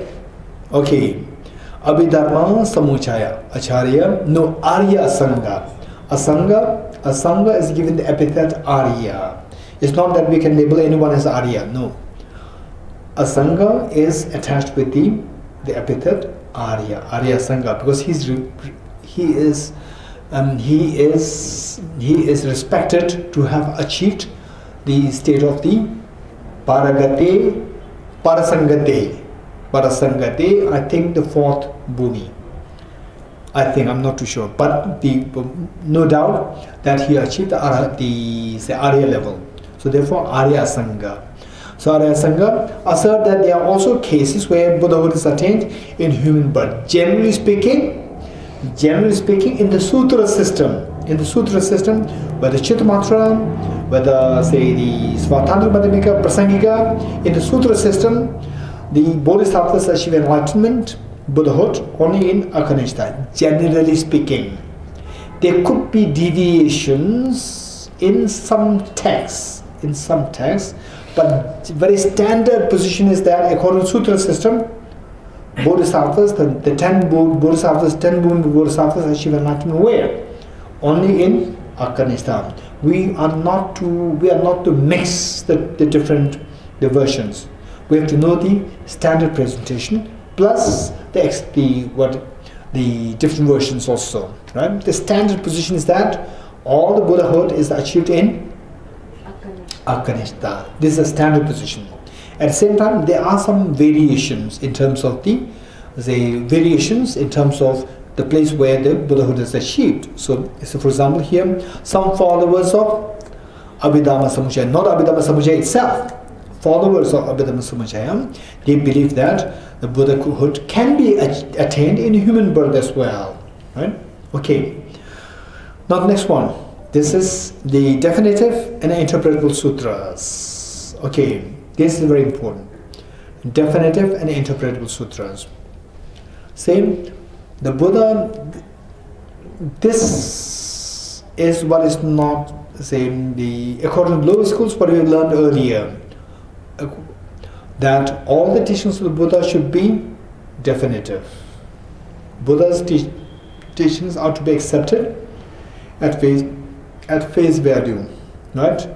They are not to be interpreted. They are to be accepted literally. This is what is accepted by Vaibhashikas and South Tantrika. Okay, and whereas here Chittamatra, from Chittamatra, then it becomes the same, not really flexible. It becomes the the understanding becomes deeper, saying that the Buddha, when the Buddha gives teachings, it is not necessary that only what accords with the truth is taught. Buddha gave the teaching in order to help the sentient beings. To help the sentient beings, in some cases, to suit the particular situation, what the Buddha taught may not accord with the reality. Right? For example, one example given is that who's the son of King Bimbisara? Ajashatru, right? Ajashatru, he was responsible. He did not really literally went there and kill his father, but he was responsible in killing his father, right? Killing his father. And then in the end, he regretted terribly. And then nobody could stop his grief. And he was not eating, and he was becoming more and more weak. So finally, he approached the Buddha, and the Buddha said, the first thing the Buddha had to do is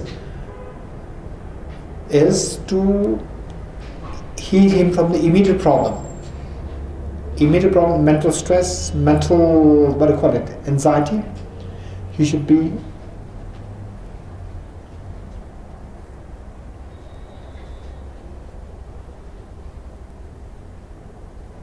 okay. And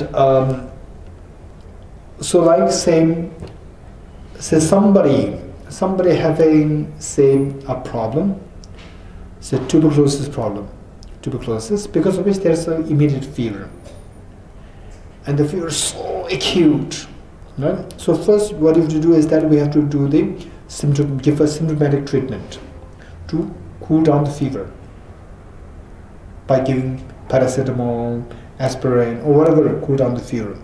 Cooling down the fever does not affect the tuberculosis. It's not healing the tuberculosis. The root problem is not solved.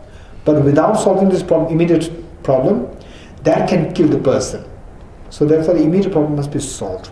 Once that is solved, then you think of rectifying the root. Likewise, he was involved in the assassinating his own father. That is the root. That's the problem. Then on that basis, there's a tremendous grief coming now. So this grief is going to kill him. His grief. So first the grief must be removed, and then think of removing the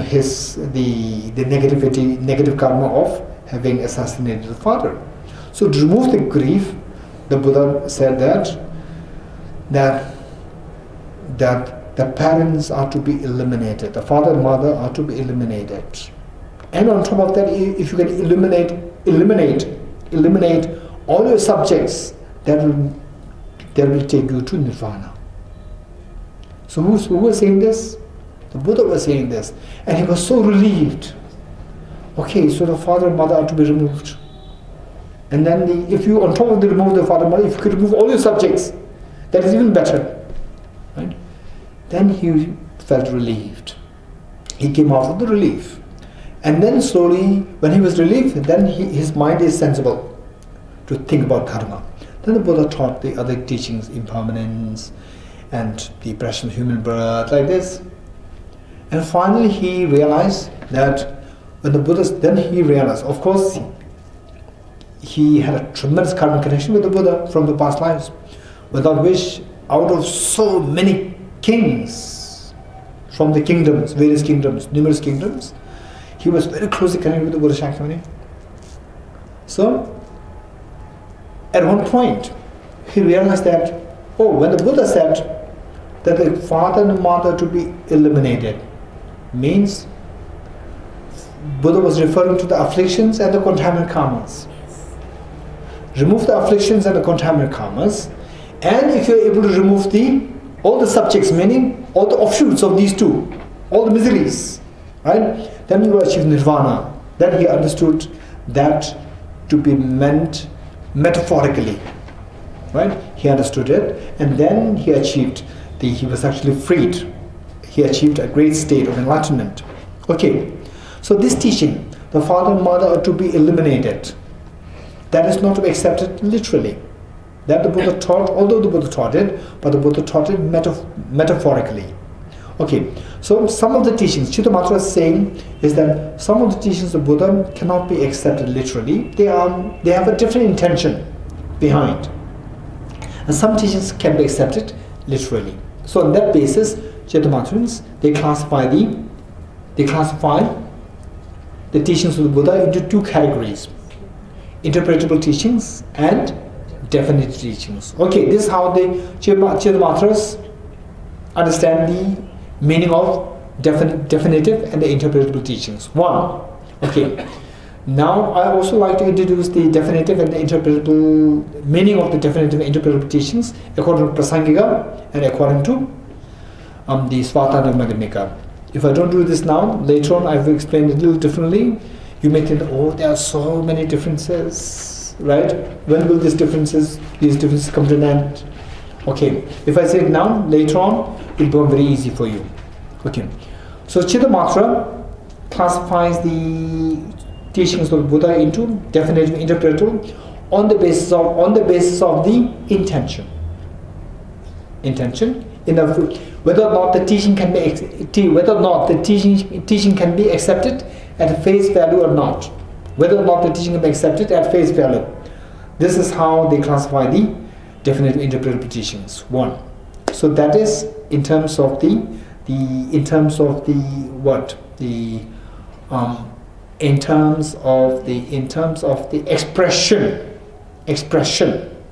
expression that is acceptable, not acceptable, in terms of expression. Now the Prasangikas, they would classify the interpretable definitive not on the basis of the expression, on the basis of the expressed content matter, not the expression. Expression is the subject, expressed is the object. So now in terms of the content or the objects, Prasangika classifies the difference between these two teachings on the basis of the contents, on the basis of the expressed. So those teaching which emphasizes, which primarily teaches on the ultimate reality is definitive teachings, which primarily teaches on the conventional reality is interpretable teachings, according to Prasangika. You're getting it? In terms of expressed in terms of the content matter. If the primary content matter is ultimate reality, the teaching is definitive.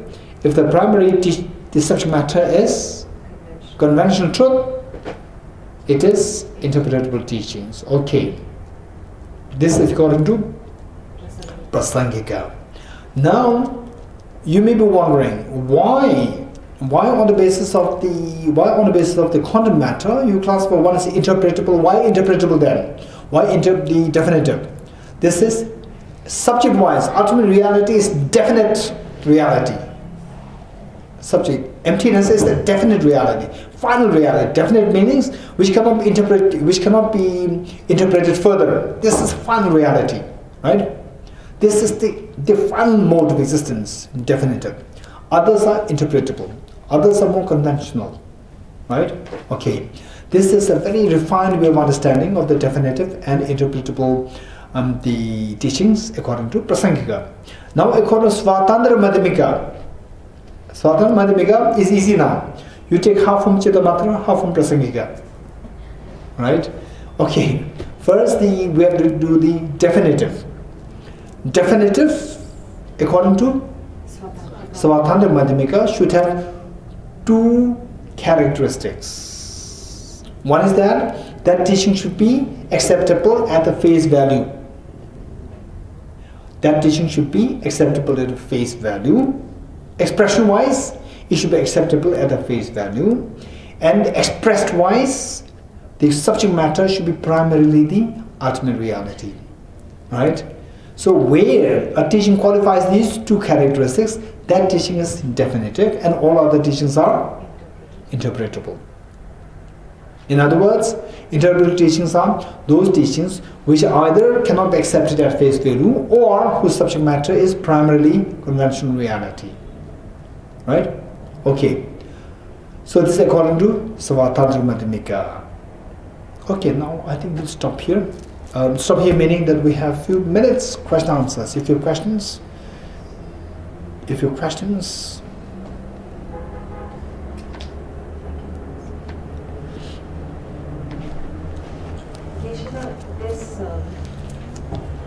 all telescopes accept the definition of mind as being clear and knowing? Yes.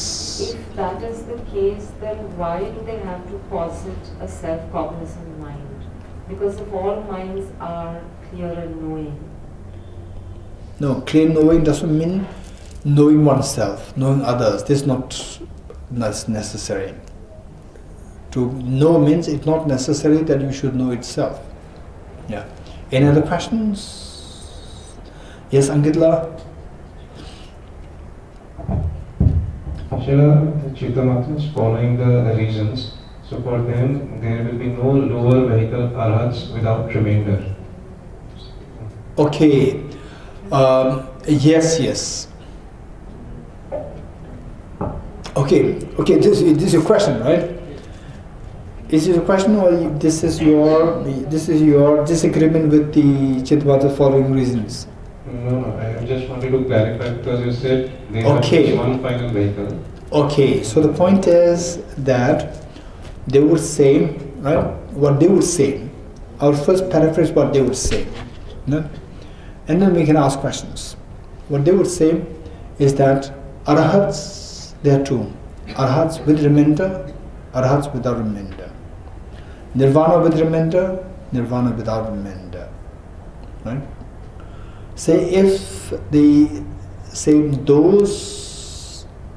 Those who, okay, then, okay, this is a good question. Say, according to the Chittamatra following reasons. So there,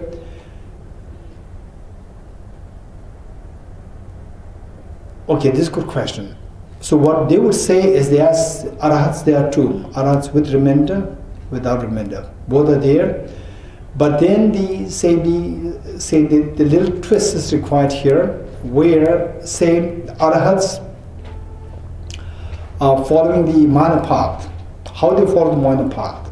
How they follow the minor path? As I said earlier, which is not really explained in great detail in the Chittamatra philosophy itself, right?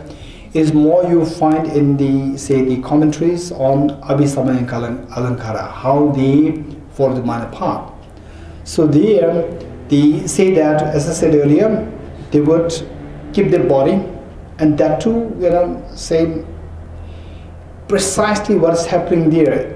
Precisely what is happening there in those days, for example, say the arhats actually follow the minor path. So there, what is said in the text, that too not really the root text, more the commentaries, because in the root text is very concise. The details are not there. So is that the main body, whole body is kept there. Then they take end of the form, manifest end of the form, that displays the death. And then people say that, okay, now the Arahat A assumed nirvana without residue. Okay, this is the convention. This is convention, right? Now the same, if that is how somebody is to accept as the Arahat without remainder, then we can say like this. Then this Arahat, okay, he or she assumed Arahat without remainder. So what about this whole body? This is there, is fine, it's still there. So this, provided that we are the someone who sees both things plus third thing also, and then manifesting in the other forms, and then accumulating merit and so forth. Three things happening. Say if you are the one who knows all these three things, still we can say. But if you really go into the tennis system of these, then this is very complicated. In the first place, say Chittamatra following reasoning, Chittamatra following scripture, this was totally non-existent at the time of the Buddha. It came later, right? Now, when these developments happen, like Chittamatra split into two divisions, so there, are these Arahats really visible there? This is the next question. At the time of Buddha, yes, they were visible.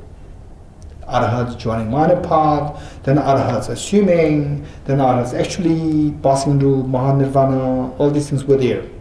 Parinirvana, they all have there. But at the time of the split happening, Chittamatra divided into two, so forth, then the question is whether or not these Arahats were actually visible there for them to say that this is Arahat who assumed the, say, without remainder, with remainder, right? Okay. So what I would say is that if somebody is to hold this system, Chittamatra system, following the reasoning, then I would say that this detailed explanation, which we took from other commentaries here, if you are to take this literally, then I would say that it's fine to say that they have this old body, but because they have already manifested this state where the second body is discarded, we call them as Arahats without remainder, right? But the thing is, we need to think of in two ways. One is the original position of these schools and the later editions. So it may not be a good idea to add so much from the later editions, because then, again it becomes something which we're not too sure. So it would be very good if you can keep it the way it evolved, right? Historically, keep in mind the historical structure is one thing. Say the Buddha Shakyamuni time, Arahats were existing there, and some of the Arahats like Mahakashyap, who actually buried his body in this isolation and then believed to be, say, the body discovering, and in fact it says that his body will be recovered after many eons, being blessed there, right? So these are the same, according to that particular system, that too not historical, according to that particular system, this is a belief. This is a belief, and I would say that according to this system, this is a fact, not necessarily historically also has defects, because historically we cannot, there are many things which remain hidden, which remain obscured, historically speaking, right? Okay, one. Then the next one is the various, the philosophical traditions. The four traditions, they came as a result of the Buddha's own teaching, that's for sure. That's for sure. Now, for pertaining your question, same, if I'm to really defend the position from the Chittamatra following reasons, I'll give my one answer, and the other person may deviate from that. And again, two schools come out, which evolved from 2018, right? So again, Chittamatra following reasons split into two from 2018, right? Again, this will happen. So the point is, bring to the, say, what? Historical account, one, and then finally finally let us come to the Prasanga's view. And there are many things which we can take from the what we have learned. What we have learned, something which is very concrete from Vaibhashika, say the Chittamatra, South Atlantic Chittamatra. From there we can take many things from there, but later developments, splits, and the nuances between the different philosophical schools within the same system. So these things, you know, we can keep as they are, and things which can be concretely taken to the high schools, we take them. Then you create the full picture according to Prasangika. That is very important, right? You create the full picture according to Prasangika. So otherwise, say there are many questions like this, which if you try to give the answer, then in a way it may not be a good idea. Yeah, anyway, this is a good question.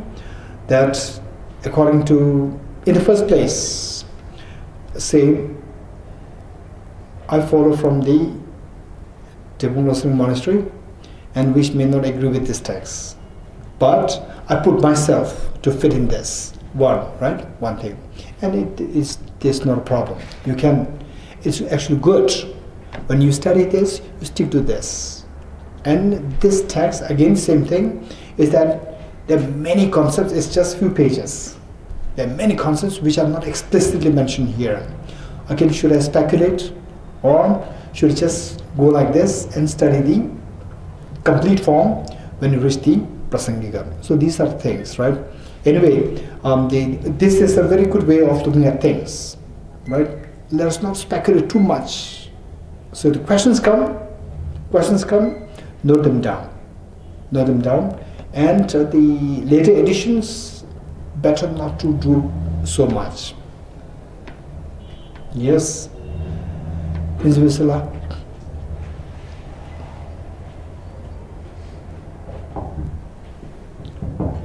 Yeshua, this question of the historical account of Buddha Shakyamuni attaining enlightenment in Bodh Gaya, this idea that all the coming Buddhas will also attain Buddhahood in this spot, what is the source for this? Because, for instance, like just talking about location in this realm, then this kind of a spot, because His Holiness has often said about Mount Meru, etc.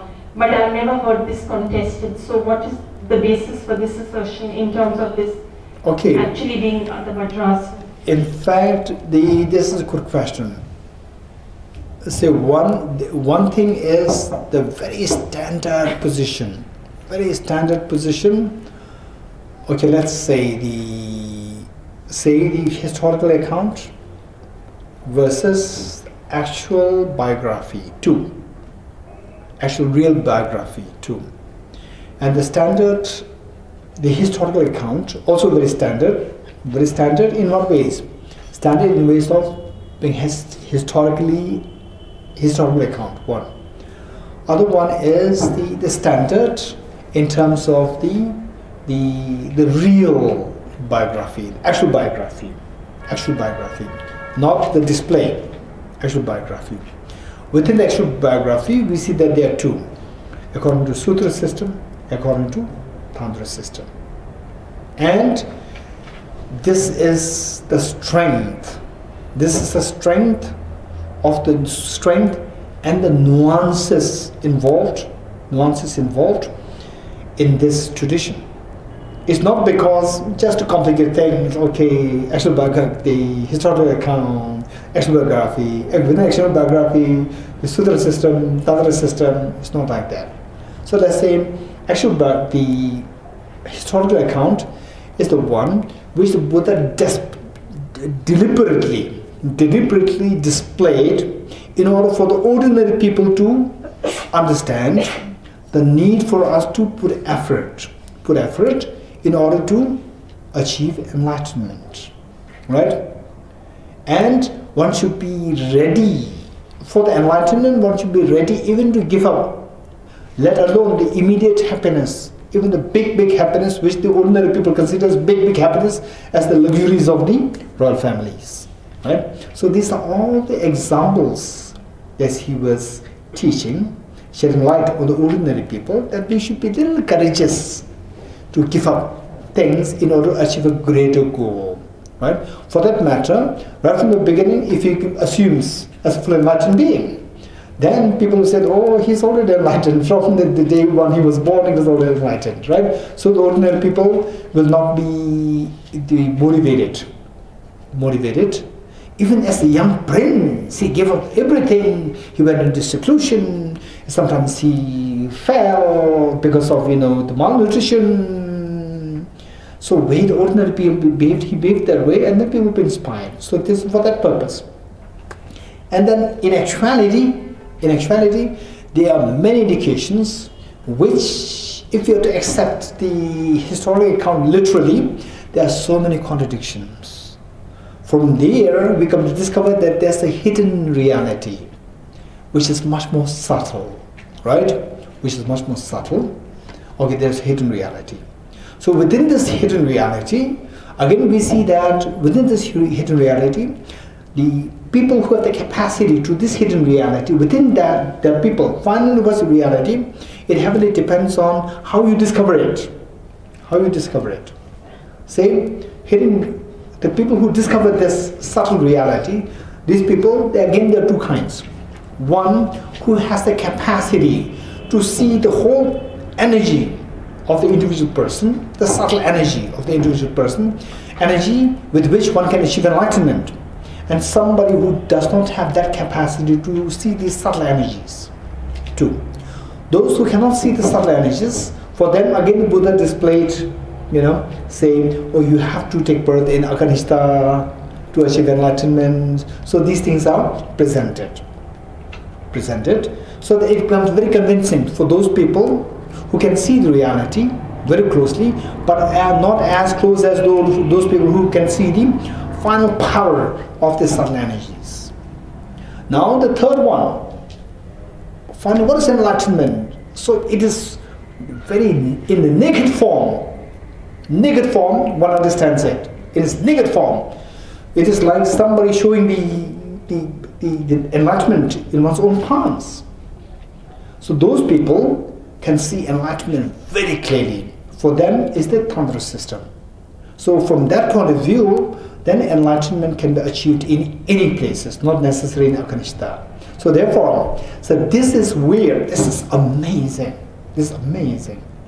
If we does not understand, appreciates the depth of these three levels, then, so you will see that, oh, the Buddhism is another ism. But whereas if you really see this, then you will see the wonder, we are so fortunate that we are born in this era, where all the three systems, one individual person can imbibe all the three systems, historical account and the sutra system of the subtle nuance and the Tantra system of the final, the reality. It's amazing. Okay, so it's for this reason that in the sutra system there's a mention that all enlightenments were a standard position, again with a slight deviation here and there, but the standard position is that one, according to sutra system, all Buddhahood must be achieved. Everyone should achieve Buddhahood in Akanishta, the standard position. And the deviations are there is fine. Keep the deviations there in your mind. Then according to the historical account, all Buddhas of this particular era, okay, at this particular eon, when it is believed that there are going to be 1,000 Buddhas in this particular eon, 1,000 Buddhas. All the Buddhas which will achieve enlightenment under the Bodhi tree here in Bodh Gaya. This is according to which suits, not according to historical account, which suits the historical account. Historical account of the Buddha Shakyamuni, then that is the main, benchmark. Then all the Buddhas, all the 1,000 Buddhas of this particular eon will achieve enlightenment the way the Buddha Shakyamuni did in Bodh Gaya under the Bodhi tree. So this is in line with the historical account, number 2. Then finally, according to the Tantrayana, the people who really have the capacity to see what is Buddhahood. Buddhahood is like this, like seeing Buddhahood in one's own palms. What is the modality? What is the mechanism by which the Buddhas are achieved? Like seeing that in your own palm, how the subtle mind works. How subtle mind works, and how with this activity of subtle mind, then carrying the cognitive obscuration, then subtle mind flows in all 10 directions in every atom of the universe. So this is how, where the subtle mind pervades in every part of the universe, the subtle mind also pervades, subtle energy pervades, subtle mind pervades. There is omniscience. So how one explains, one is able to see the state of achieving enlightenment from that point of view, from the subtle, the presentation point of view. So for them, enlightenment is not necessarily we have to go to Akanishta. We can achieve enlightenment anywhere. Wherever you are, you can achieve enlightenment very dear. And then, according to Sutra system, then the Nirmanakaya, which is only in Akanishta. Akanishta, according to Tantra system, is not necessary. So even in the human realm, there are the Nirmanakaya available. So for example, the Buddha Tanga here, so that is in the form of Nirmanakaya form, but the Buddha displayed in the Samogakaya form can directly teach you, give you teachings. If you are ready from your side, then the Buddha in the form of the Samogakaya, in the form of painting, can come out as the Nirmanakaya and actually, no, Samogakaya, and actually teach you right there. Not necessary that you should go to Akanishta to receive teachings from the Samogakaya, right? So that's according to the Tantra system. So therefore, it depends on the audience. It depends on the audience. Generally speaking, the audience can be classified into the 3 divisions in terms of the difference in the faculties, right? Okay, good.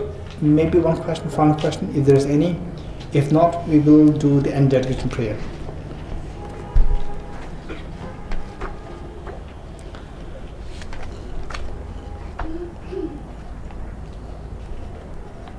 Okay, 278.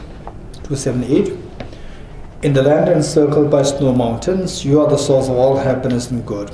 All powerful cherished Tenzin Gyatso, please remain until samsara ends. Just okay, Kanri Rave Gorve Shingam Su, Pendan Dewa Madu Chungwe, Chere Sewa Tenzin Gyatso, Shabe Side Bardu Tengyuroji. Just as a brief Manjushri, the Samadhi too realize things as they are. Also, I dedicate all these merits in the best way that I may follow the perfect example. Jambe Bave Chidara Kemba Tang Kundo Sambo Denyan Deshendo, Deda Kunge Jeso Dalobjin, Gewa Deda Tamje Rabdu. Okay, so when we read the Tibetan, just see if you can follow this. And slowly it's a matter of habituation. Once you are, with this like 3, 4, 5 times, slowly it'll come by heart. I dedicate all these rules of virtue with the dedication praised as the best by the victorious ones thus gone of the 3 times, so that I might perform the noble Bodhisattva's deeds. Dusum Shebe Gyawa Tamjege Ngowa Kanga Choto Ngabade Dage Gewe Zawa De Gunja Sambo Cheji Rado Ngobaraki. Okay, this is little taboo there. May the Supreme Bodhicitta that is not arisen arise and grow, and may that which is arisen not diminish but increase forevermore. Chanju Semju Remboche Magye Banam Ke Gyuroche Keba Nyamba Mebayam Kone Kondo Pebaraisho. As long as space remains, as long as sentient beings remain, until then may I too remain to dispel the miseries of the world. Due to the merits of these virtuous actions, may I quickly attain the state of Guru Buddha and lead all beings without exception into the enlightened state. I dedicate the merits thus gathered towards the realization of the deeds and the prayers of all the Buddhas and Bodhisattvas of the 3 times, and to the upholding of the Dharma of teaching and the realization. May I in all life, through the force of this merit, never separate from the 4 wheels of the Mahana vehicle, and accomplish all the stages of the path, renunciation, bodhicitta, perfect in the 2 stages. With the wish to free all beings, I shall always go for refuge to the Buddha, Dharma, and Sangha until I reach full enlightenment. Inspired by wisdom and compassion, today in the Buddha's presence, I generate the full awakening for the benefit of all sentient beings.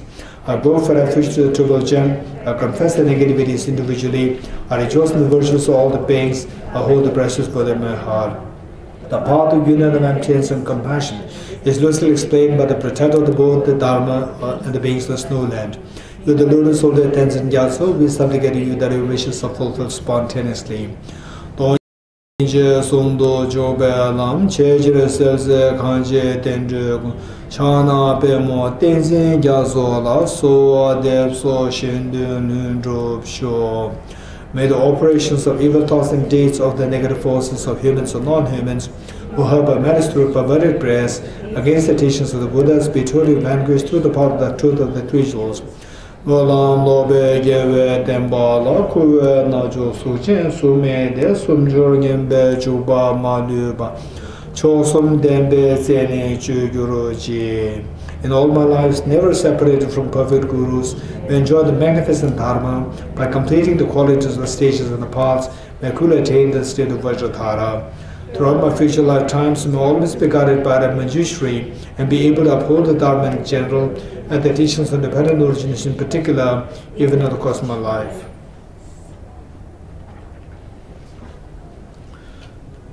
Okay, good night.